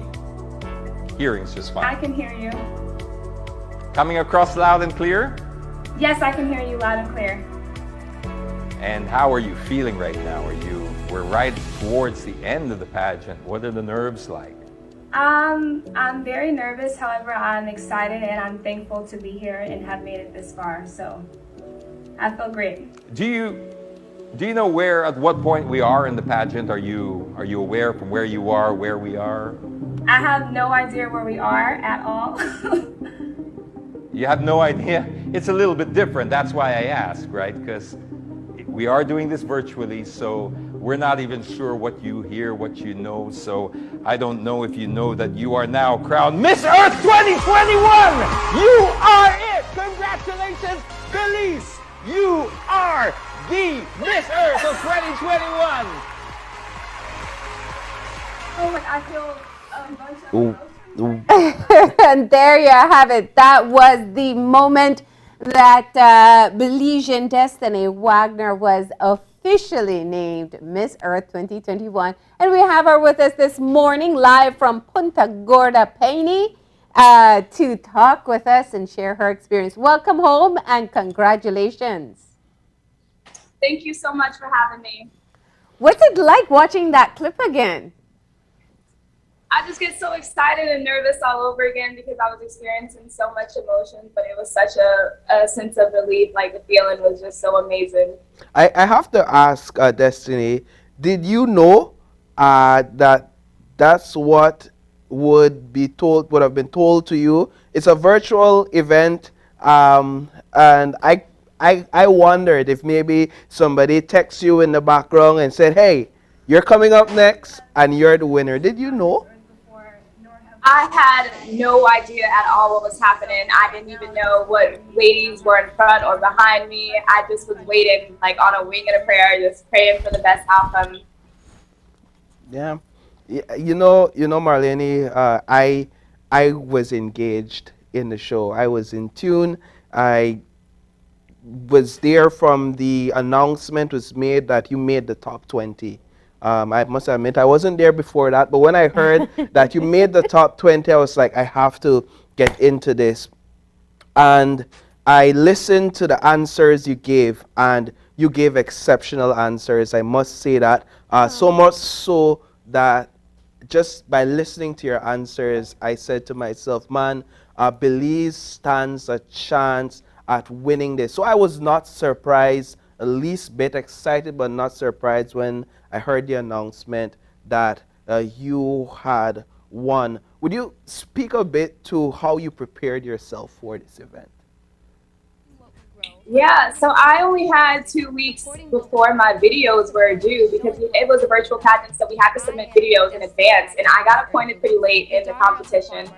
So I just had to message all of my close friends and family and say, hey, we need to represent Belize to the best of our ability. I need all hands on deck. And I was very fortunate enough to have a support system who was willing to go the extra mile for me and donate their time and their resources and their tools. And we made it happen. And this is the result of what happens when we support one another and come together. The question, 2 weeks? Did I hear you right? 2 weeks before the competition? Yes. Oh, yeah, and a lot of the countries, they had months, almost half a year or almost a full year to prepare.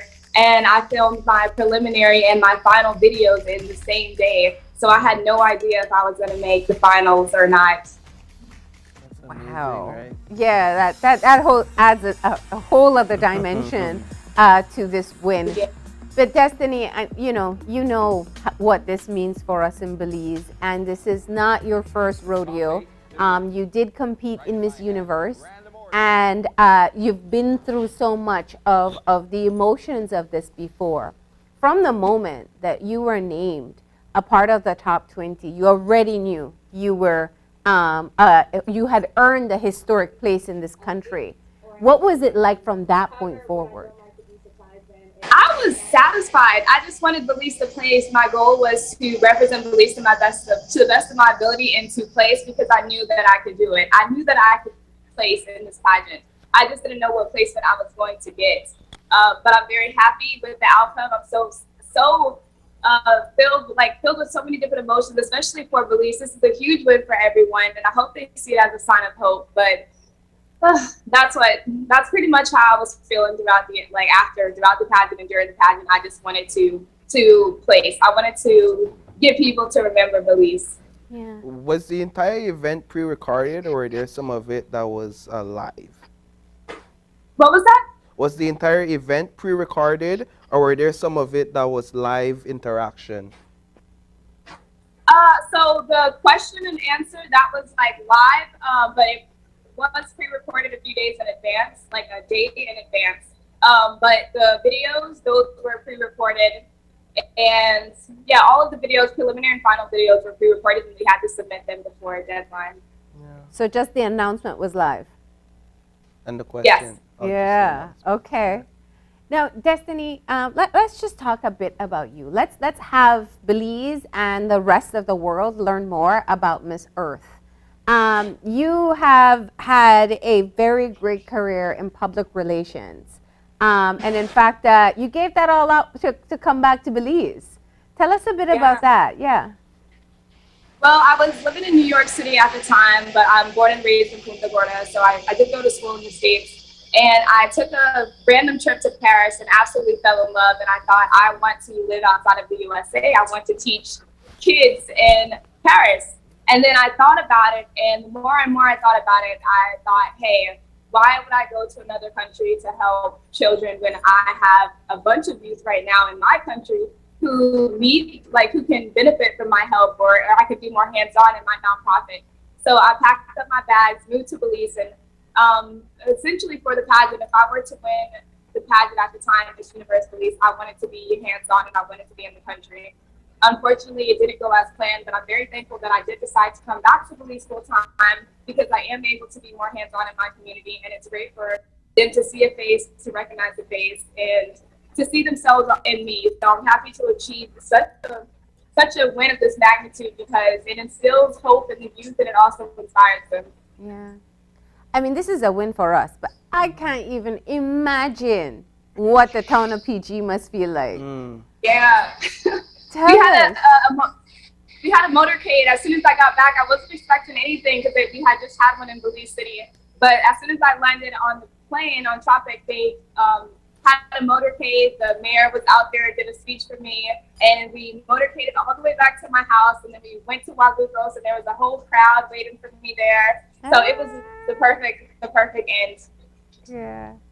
So what happens now? Tell us about it. So you've officially been crowned, and what, given the context of the pandemic and how things work, it's very different. So what happens now that you're officially Miss Earth? So now that I'm officially Miss Earth, it's time for me to start putting in the work. So of course, advocating for our planet, specifically marine conservation and sustainability. But I also want to work closely with the ministers here in Belize because Belize does an excellent job with ecotourism. So I would love to showcase our practices to the rest of the world. But also I am an ambassador of the Earth now, which means that Belize will have to share me with the rest of the world. So I will be promoting sorry about that. I will be promoting different sustainability practices throughout the Earth. Okay. Yeah. So what are some of the destinations that Destiny is most excited about during your year of Rain? So I definitely want to showcase different keys throughout Belize, but I also want to highlight different areas in different countries as well. So I am scheduled to be going to El Salvador next week with the business borough of Belize, and then I am also scheduled to go on my first official Miss Earth destination, which would be to Orlando, and then in a couple weeks after that, I will be headed to Puerto Rico. Yeah, and all of that travel includes some sort of promoting earth and conservation in there, correct? Yes, absolutely. Destiny, can I ask you, does it feel real to you as yet? What was that? Does it feel real to you as yet? Yes, now it definitely feels real. I'm back on my native soil. I'm with my people. I'm with my country. I get to raise my flag and realize the significance of it with everyone else. It definitely feels more real now that I'm back in Belize as opposed to when I was in the States. So after you were named Miss Earth and you started to see all the feedback, tell us a bit about the emotions that you felt when you started to see how Belizeans were reacting.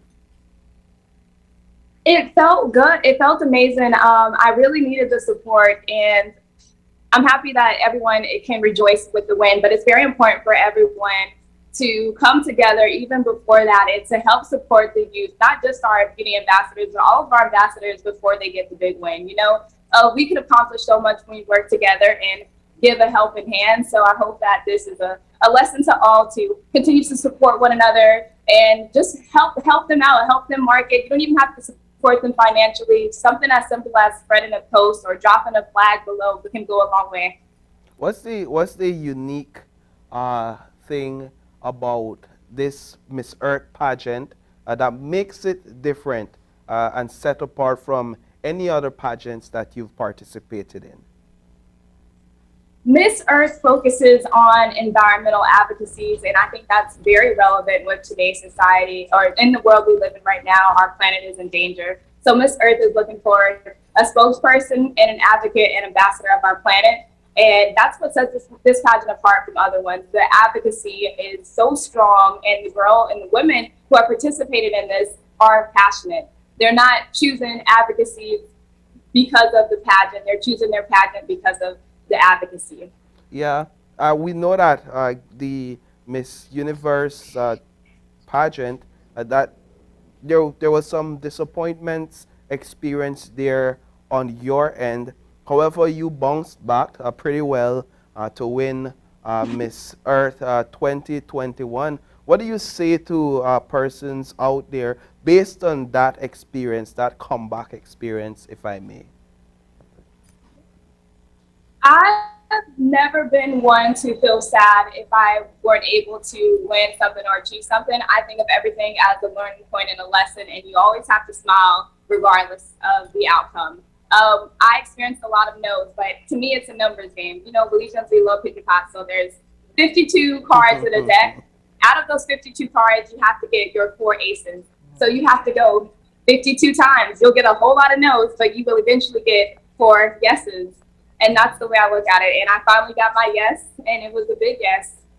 You know, you're Miss Earth, but you're also a youth. What does Destiny Wagner, the young lady from PG, enjoy doing in her spare time when she's not wearing that heavy crown on her head? Can you hear us? Yeah, I can hear you now. Okay, great. Do you want me to repeat the question? Yes, please. But it's raining here in PG, so the rain is just... Yeah, that's expected. That sounds that's no like PG. surprise. Yeah, I was asking you, what does Destiny Wagner do in her spare time when she's not wearing that crown? What do you enjoy doing? I do it's almost the same thing. Some things are different, but I definitely love to go diving. I love to hang out with my family and friends. I love to go to my farm and relax and travel. So those are basically the same things I do in my crown, except probably the diving.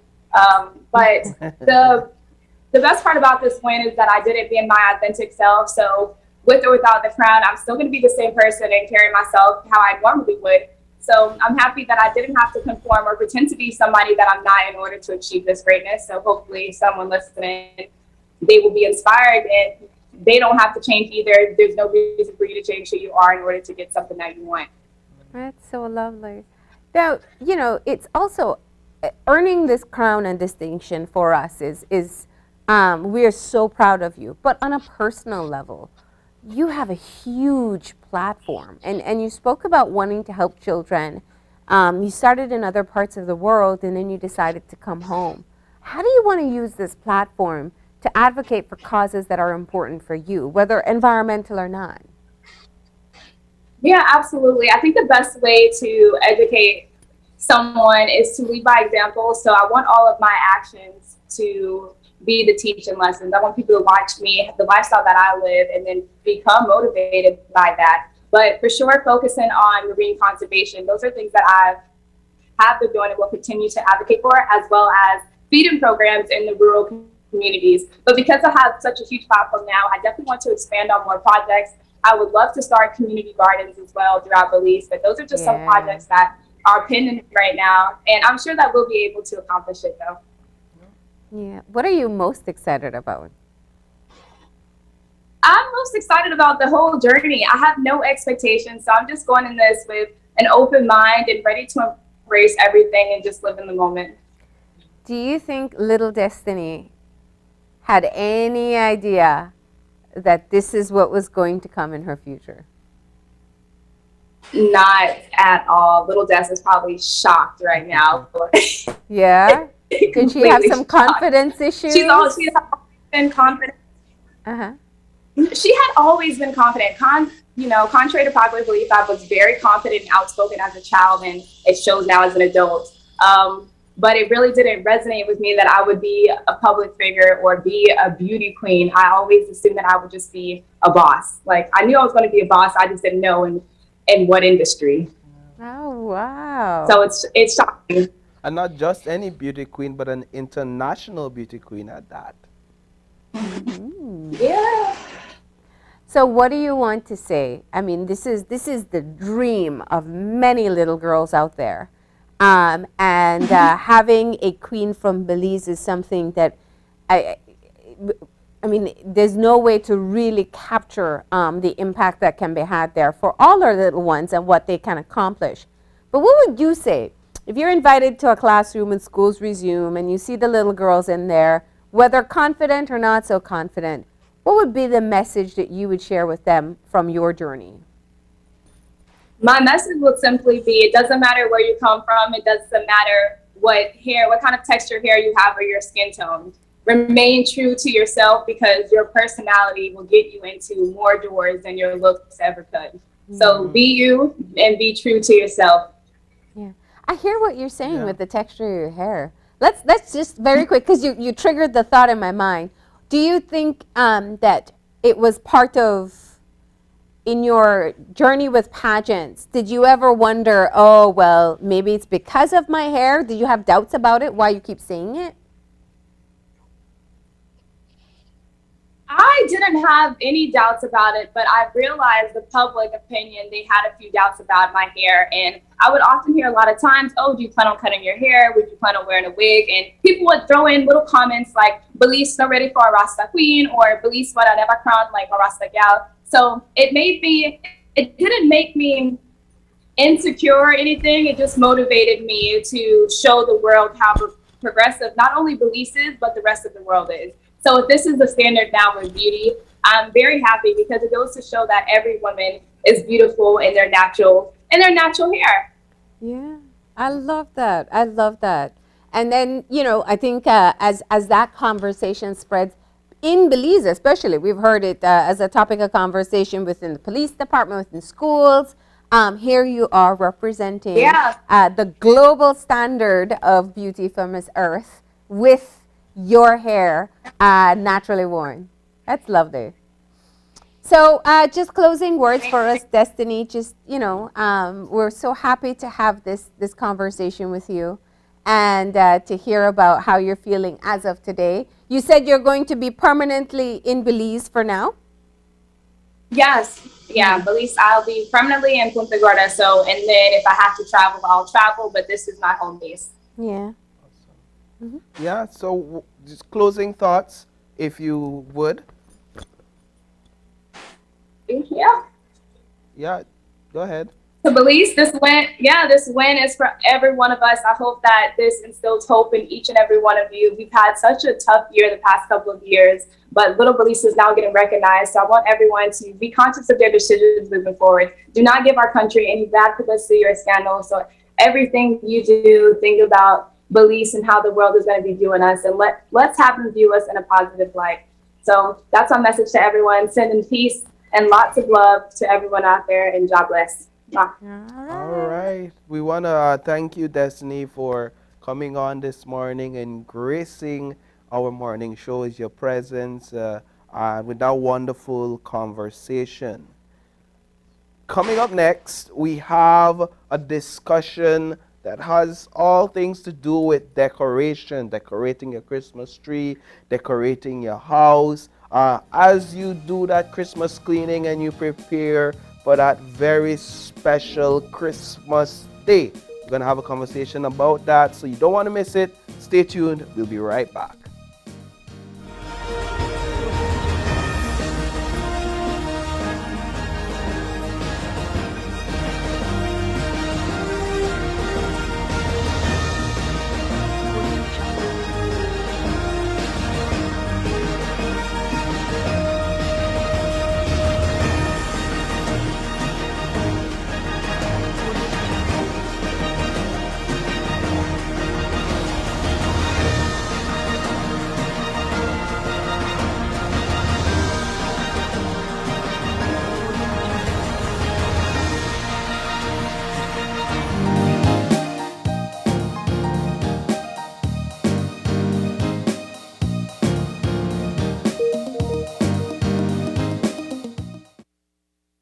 I am Glenda Brown, and I lost my husband, Henry Brown Sr., to COVID.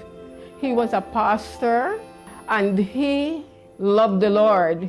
He got saved at age 16, and he did his best to walk with the Lord.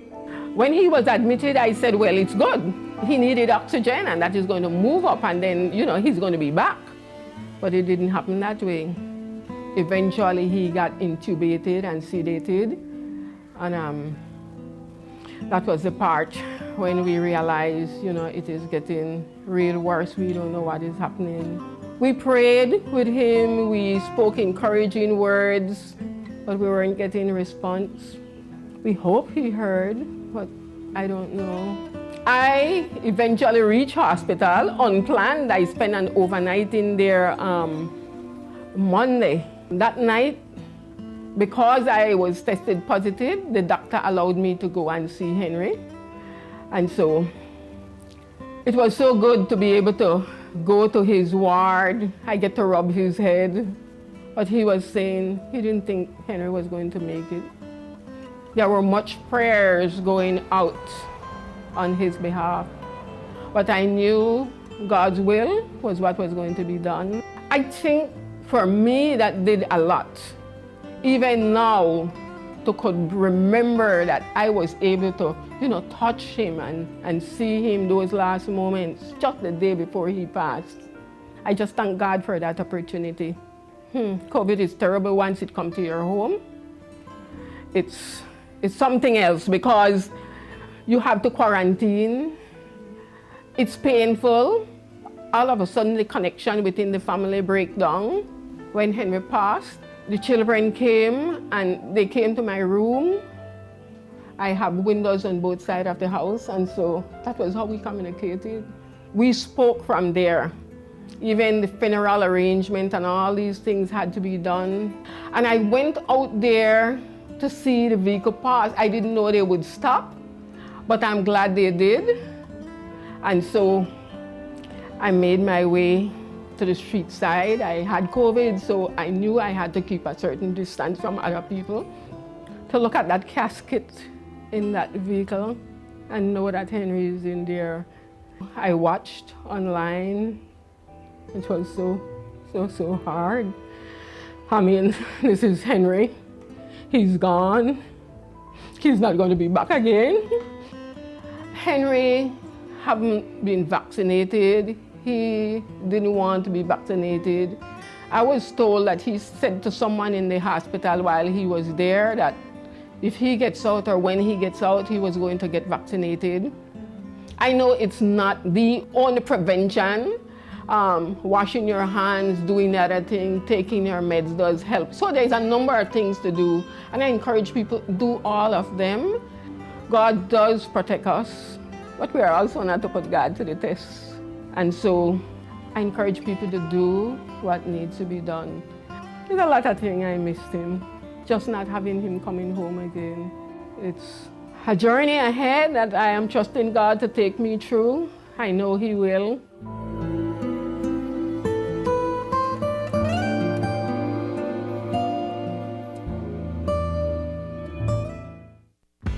With eCash, bill payment is extremely convenient, and all utility companies accept eCash payments.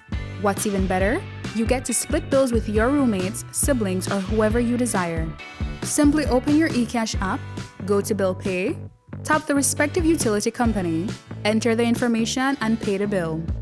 Then tap the transaction made. Tap Split the bill.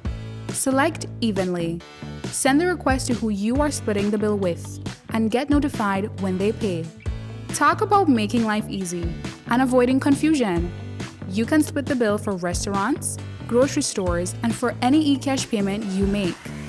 To find your next yummy meal, hair treatment, or chill spot, simply open the app and utilize the geolocation service to see nearby businesses that accept eCash.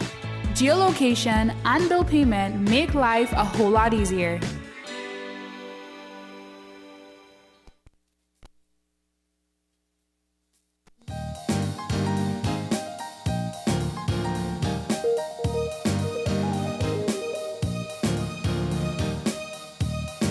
All right, welcome back. And so we have in studios with us event planner, Mauricio Canelo, and he is the owner of Maucan Events. Tried my best not to butcher the name of your business. Mauricio, you've been doing a lot of great work here at Channel 5 in terms of our sets. You're the one behind our Christmas tree. You're in front of it right now, but you're the one behind our Christmas tree decoration, the set, Gimme 5. You've done several stuff for us that we've aired, and no one really knew a face behind it, at least not on set here, because we didn't really announce it until now. And so the face behind Maucan. Can you tell us a bit about your passion for this type of work? You know, it's ironic that you are actually mentioning the whole face behind Maucan, because like 2 weeks ago, I was in Kikaka. That happened to be like my second home because of business, of course. And I actually was interacting with a group of females, and like probably like 20 minutes into the conversation, they came and it led to, what do you do? And I'm like, oh, I am an event planner. And then they were like, really, what's the name of your page? And I was like, Maucan. And then one of the girls so happens, was like, I'm a huge fan of your work. Like, I follow your page, like I see your posts and so on. I was like, so yeah, honestly, I love doing event planning, but I'm not really a people's person. So I always say that if I had like my way, I would like sneak behind, do what I have to do, and then just leave. But yeah, it has been really great working with you guys. I almost feel like I'm at home now. It's like I know everybody. There is no like. Yeah. And so event planning is good. There's a difference between event planning and Christmas decor, simply because an event lasts like a couple hours. But then when you're looking at a Christmas tree and especially a decor, you're gonna be staring at it at least. And well, traditionally it was from like December 1st until like maybe I think the first week in February. There is a when people keep up the tree. Yeah. But now with the pandemic and with everything just being totally different, you're putting up Christmas trees as early as November. So there's the pressure of giving the client something that they would be happy with for almost 2 months. Well, so I want to ask about how you come up with the ideas. It always fascinates me because you have so many different people who have some people have an idea of what they want, and some people just leave the creativity up to you. Which one do you prefer? I actually, it really depends. But it's really good when, I think the best working environment, at least for me, is when a client knows what they want, but it's like they give you a vision, like a color palette per se. Okay. And then they give you free range to just go, because then you don't feel like, am I cutting it? Am I, doing it the way they want? Okay. So that's the best working scenario. What's the source of your inspiration? I do a lot of okay, so for me, event planning is like, it's not like only the day that I go set up for an event. Like I literally live, eat, sleep, everything, event decor and designs and stuff. So like, if you go on my Instagram explore button, it's like literally everything that has to do with design. Yeah. And maybe a couple things about pageantry, because I'm also passionate about that and fashion. So it's really looking the wider spectrum on what's happening around the world. And like, for example, I always say like, because I have a few friends who are into the whole creative thing, and I always tell them the Russians are like a whole other ball game. Like their color palettes, their combinations of colors and textures, and not being afraid to do what aren't really the norms. Yeah. But it also has to do, I think the space also inspires a lot. Like if you go through the pictures, there's going to be a Christmas tree that's blue, but the house is really like a cream color. And then this one right here. And then you notice that it really stands out. But then this year we transitioned to a gold and silver with whites, and it really just becomes really cozy. It's not that one. That one's for an airport. But it really has to do with the space and stuff. So like when I was told to come and do Channel 5, I was like, okay, we're doing media. We're doing it's a whole lot of in my vision, like it's a whole, like we have glass, we have the stone, we have paint, we have all these dimensions and textures and stuff. So that's really where you actually draw inspiration from. And of course, on TV, you have to actually make it like, pop and make it grand and stuff. At least that's my interpretation of it. So let's talk about, this is a great opportunity for people to kind of use tips that you use for their own home decor. And I was telling you during the break, I'm like, times have changed. Like before, we used to put up our own tree, but now people get a decorator to put up a tree. some people will still venture to do it at home. What's your advice about what's going to make do's and don'ts for your tree decoration? Okay, well, first off, I'm just gonna stand up. Yeah, go ahead. Yeah. First off, we have the whole. We go through the clip art. Like if you look at the traditional clip art pictures and stuff, you would actually see people taking a string of lights, tying it to the top, and then going around and around and around. Yeah. So basically, what I do to get a perfectly lit Christmas tree is that you start from the bottom. Yeah. And then you actually go into each branch. So you would go in and wrap it in and go level, and it actually lifts the tree from inside. But of course, the most important thing is you have to properly fluff your tree. Yes. And that's my least favorite thing to do. Fluffing is basically what a tree branch would look like. And we grew up, fluffing it to look straight. Yeah. And you actually can see through. So basically what you want to do is you want to create like a star effect. So have some branches up and some down. That's what gives it a fuller look. So you fluff the tree first, and then you do your lights. The next thing though is ribbons. I always say the first thing that you choose is your ribbon. So before you even do any ornaments and stuff, choose your ribbon. Meaning if you're going to do silver and gold, find your ribbon, make sure you have enough of it, and then you go and choose your ornaments and stuff. Because you don't want to be stuck with an array of ornaments and then not have the ribbon that perfectly complements the tree. Yeah. Definitely would be a zone that you don't want to be in. So you would do ribbon first. However, in this instance here with this tree, what we did was we have like some huge ornaments, really, because we needed to pop because of TV. So what we did was, what I did was I stuck the huge ornaments first, all these gold balls, and then I did what I call staging, where we took an actual picture frame. And I want to really encourage Belizeans, please, let's reuse things. Yeah. Give things a second and a third and a fourth purpose. So these are actually picture frames that I bought a couple of years ago at a store downtown for like $1, I think. Probably was less.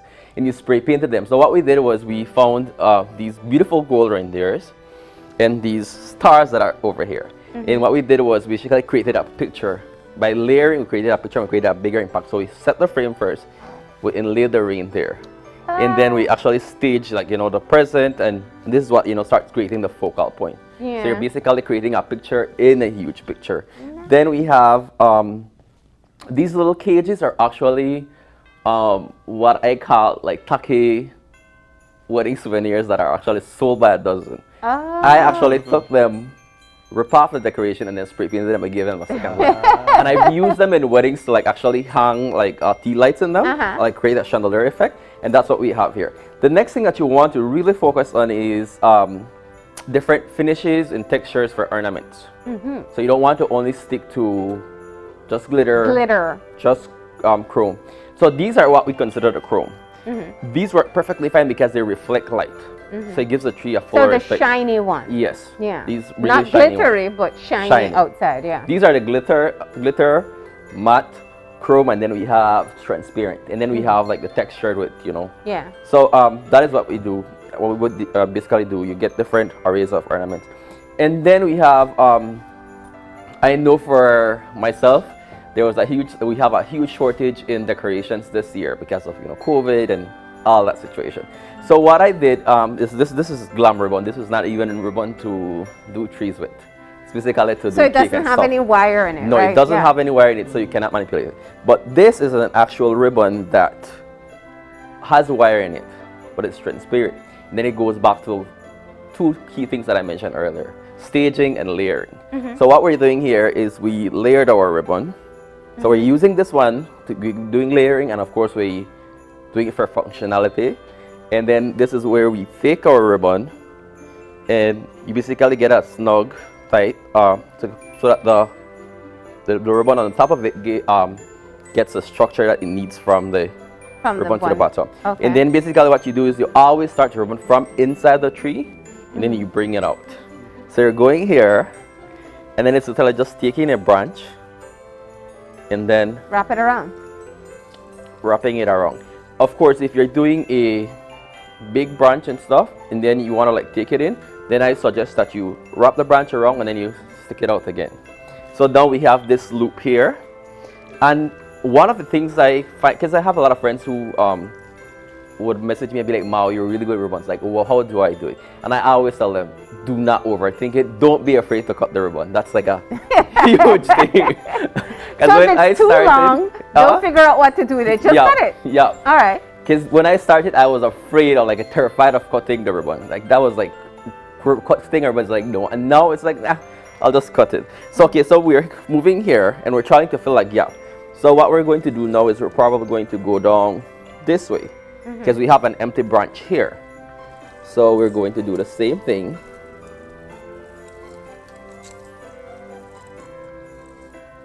And then that's how we actually created our scallop, and we're not only going straight because I see a lot of people just doing ribbon like literally just going straight, and it becomes a bit redundant. It doesn't give you that effect that you want. And then we're probably going, and the next thing is that you want your ribbon work to look just effortlessly, like you didn't try too hard. You just threw it on. Yeah. Yeah, that's something you can say. Anything you see on my tree, I try too hard. Yeah.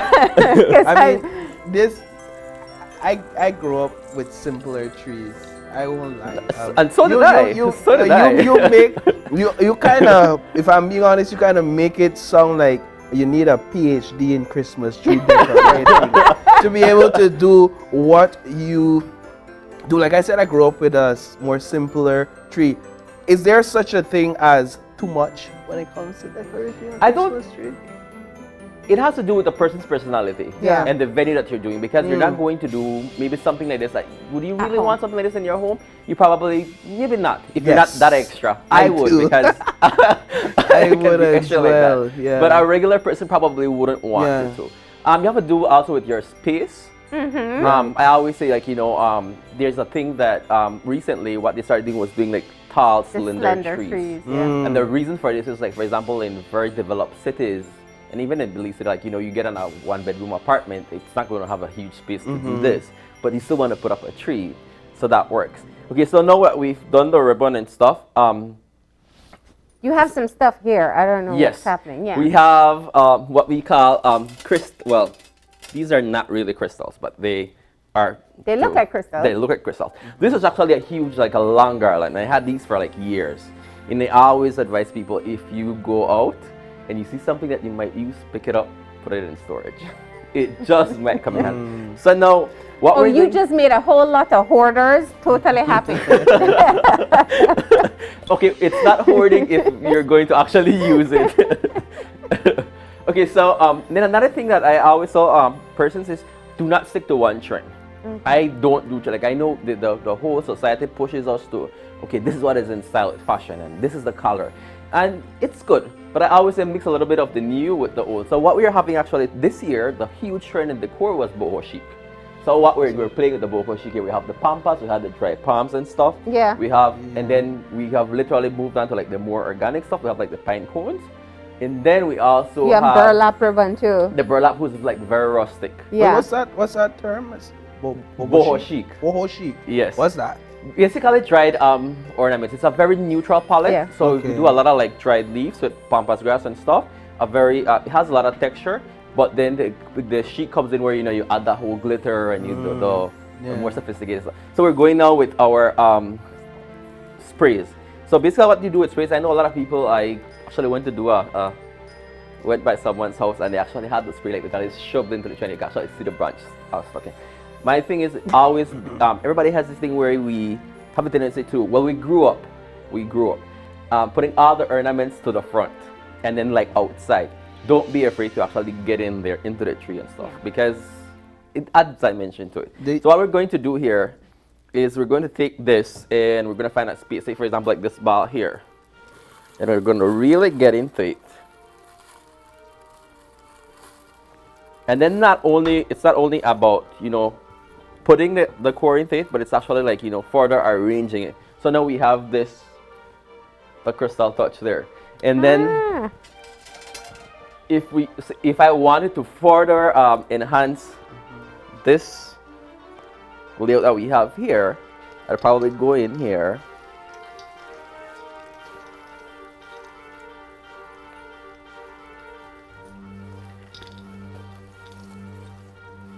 And then just you know, further rearrange stuff and, you know, just get it to a position that you would like to do. And another thing that I want to mention to people, and we have to be mindful of, and we should be mindful, is if you're going to be doing, I notice a lot of people, like I have to look at people shopping and I'm like, interesting color choices. One of the things that I always advise persons to do is you have to ask a question. While maybe, like, for example, fuchsia was a huge thing like a couple years ago, and that trend was just like a 1-year hit. It did not come back. Yeah. So my advice is always, if you really have the money to actually reinvest in a whole set of decorations every year? If you don't, then rethink those decisions. Yeah. What we actually want to do as well is make sure that if you're doing garlands, for example, if you look at the set, we have a bicycle rim that was actually repurposed. And that has actually become the frame for our wreath. And instead of doing a centerpiece, like on a table, we just did that there. And what if you look at that and then you look at what we have there, you can see that there are touches of what's happening here. Yeah, the ribbons are similar in the color. Yeah, the color so we have the same ribbon work, the same colors and stuff. We have the pine cones, we have the little cages, we have a couple of the sprays. So just to make everything tie in. Yeah. But let's talk about your topper for the tree, because that is, I think that is far easier to do than anything else. It's not a star, it's not an angel. Yeah, and I was gonna say there's still people like Paul who are thinking, where's the topper? Where's the star? I love doing the whole spray. I don't know what you call it, but that thing to the top. I do that to the top now. But let's talk about how open people are to that. Yeah. Or you still get them asking for the big star? No. I do have, okay, so what I do with clients is, it's a specific situation because I have like a client who do as you wish. I want red and black. What do we get? Red and black. Yeah, we've done red and black, white and silver, basically the whole color palette. With the topper, you have to work with a client, and one of the things is, like, for example, I did a Christmas tree with a client who had an angel. And what I did was to, you know, give the tree a bit more modern twist. Okay. Is, you know, you just add sprays to it. So you can make, like, so you have this ball here, which just happen to be, but that's a red and black tree there, right there. That seems to fit the overall decor of that house. Yes, and that's another thing. When it comes to houses, choose a tree that, you know, would really complement the color of your house. Yeah. I mean, if you want things to look more, you know, polished and stuff. So, but back to the tree topper, sprays are the easiest things to actually even put into a tree, because actually those angels and stars can really be a headache to actually because balance they can tip properly. over and it's a whole thing. These are just to basically stuck in, but you can do a mixture of both. Don't be afraid to, like I will reiterate again, don't be afraid to mix trends. So if you go up with something in the 90s, like pine cones have been a staple in Christmas decor for as far as I know. Mix it up, and, like, for example, here we have, you know, the whole glitter and stuff. We actually have strands of crystals hanging off the tree. We have the pampas grass. These are actually dried palms. This is actually eucalyptus. That was the one that actually smells like Vicks. This one no longer smells like Vicks. I would have been fine with that. Yeah, well, they actually have the green finished ones. Oh, fantastic. Well, there you go. That's a little bit behind the tree. I know you said you're putting up your tree this weekend. Well, Lots of inspiration. if there's one thing I've learned is that Christmas trees actually has trends. I had no idea. And two, that I've been doing it wrong all along. But this is the year to make it right. Yeah, find the trend and follow the trend. Well, there is still time to enroll in the University of YouTube, where there are tons of material and tutorials. So, all right. Well, Mauricio, thank you so much for the tips. Tell me one thing though. What's one thing you see people do to their tree that you just want to tell them, stop, don't? Tinsel. What's that? Tinsel. Tinsel. Shiny, fuzzy. Right. It's just, like, I clearly recall this one time was one of the actual I mean, that's a huge thing. Yeah, of when we were growing up, it's gone now. The silver, the gold, you just wrap that around the tree and bam, Christmas tree decorated. For Christmas clip arts, and that's when we're going to go back to the lights. You know, it looks really cool, like, you know, have a whole bunch of kids just going around with the tree. Yeah. It doesn't give you the image that you want. But yeah, tinsel is definitely one of those things that I clearly recall a couple, 2 or 3 years ago in Rose Gold was in, right? We had, I was in a high-end store, most expensive. I'm not going to say names because they're not sponsor us. And they say they had like the most beautiful array of ornaments and the price he wants to. And then she literally goes by the tinsel section. She's just, and I'm like, really? I just couldn't like wrap my head around it. I see tinsel and I get itchy now. I don't know why. But I grew up with tinsel on the tree. No, we all did. We just outgrew it. Definitely. That and Angel Hair, that was the most annoying thing. I don't know if you remember especially Angel Hair. What you call it? Duty. Angel Hair was like the little ones strands that are of like individual strands. Angel Hair. Yeah, okay. I can remember Right. my godmother / aunt, she would do it, and then at the end of the year, she wanted us to literally nitpick every single strand off a tree, and I was like, no. And it's actually still in stores, so all right. that's the thing.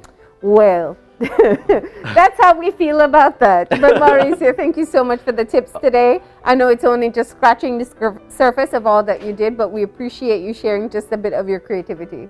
And I appreciate you guys for allowing me to come into your home, because this is technically your home. Yeah. And I just want to take this time to just give a huge shout out to Brandon, my 4-year-old nephew, who is like my hugest critique. And last night I told him I was going to be on TV, and he literally walked over and he was like, please, do me a favor and turn on the TV for me in the morning. And he had a whole thing with, he even told his mom that she cannot stop him from watching. So I just want to shout out to well, Brandon. good morning, Brandon. Good morning, Brandon. Hi. But, thank you guys for having me here, and to Shanice for reaching out, of course. It was an amazing experience. You guys were so helpful. And of course, I don't know if you still have space available, but if you do want to get in touch with Mauricio, he's on Facebook and Instagram, Maucan, M-A-U-C-A-N. Yes.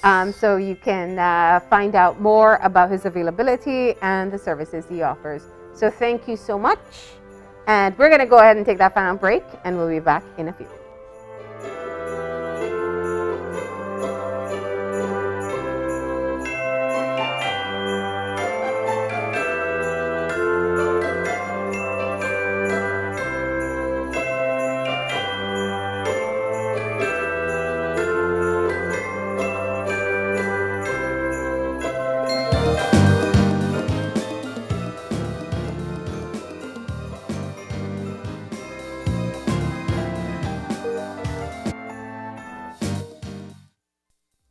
It's a fact that your credit lasts longer when using Smart. During these times, we're all trying to find ways to cut costs and save the little resources we have. With Smart, it's easy to do that. It's a fact that with Smart, your credit lasts longer. You can call Smart to Smart and Smart to Digi using your promo credit, while with the other guy, you can only call OnNet, Digi, or BTL numbers. What does this mean? You get to call any national number using your promo credit. Your promo credit is free, so that call is also free. Know your facts. Don't be tricked by the other guy. Be smart and save your dollars. It's almost time when we change the drums for the Christmas bells. And you know that when Christmas season starts, we celebrate big at Channel 5. How big? It's our 30th anniversary. That's right, the Big 3-0.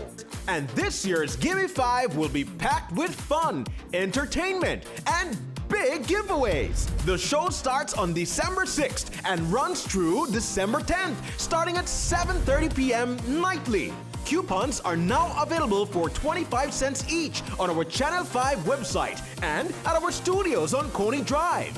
Fill out your coupons and bring them into our compound. And remember, starting December 6th, when the phone rings, don't say hello, say, Gimme 5. Gimme 5.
rubber band. And it all ties together It like all a Christmas did. tree, right? It all did. We started off with a conversation about the environment, Ministry of Sustainable Development, climate change, and disaster risk management. We had CEO Dr. Ken McWilliams in, talked a bit about what's happening in the environmental front, processes, strategies.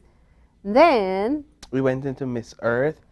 This is just who's the biggest advocate for our environment? But then she's also a beauty queen. That's right. And straight from that, we moved into beauty for Christmas. Beautifying for Christmas. Exactly. Not natural trees, but fake trees. Yeah, Right. and so it all tied in together. Lovely discussions.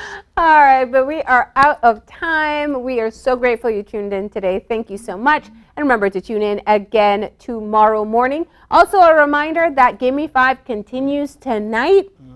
For those of you who have been asking, the coupons are available on our website. You can download it there, or you can come to Channel 5 on Coney Drive in Belize City. You will have to deliver them personally so we can get them in, but there is still time for you to get those coupons in before our big draw on Friday, and that starts tonight at 7:30. As for us, we'll be back with you again tomorrow morning at 6:30 when you open your eyes. And start your morning right. Until then, keep your eyes, your mind, and your heart. We'll see you soon. Enjoy your day.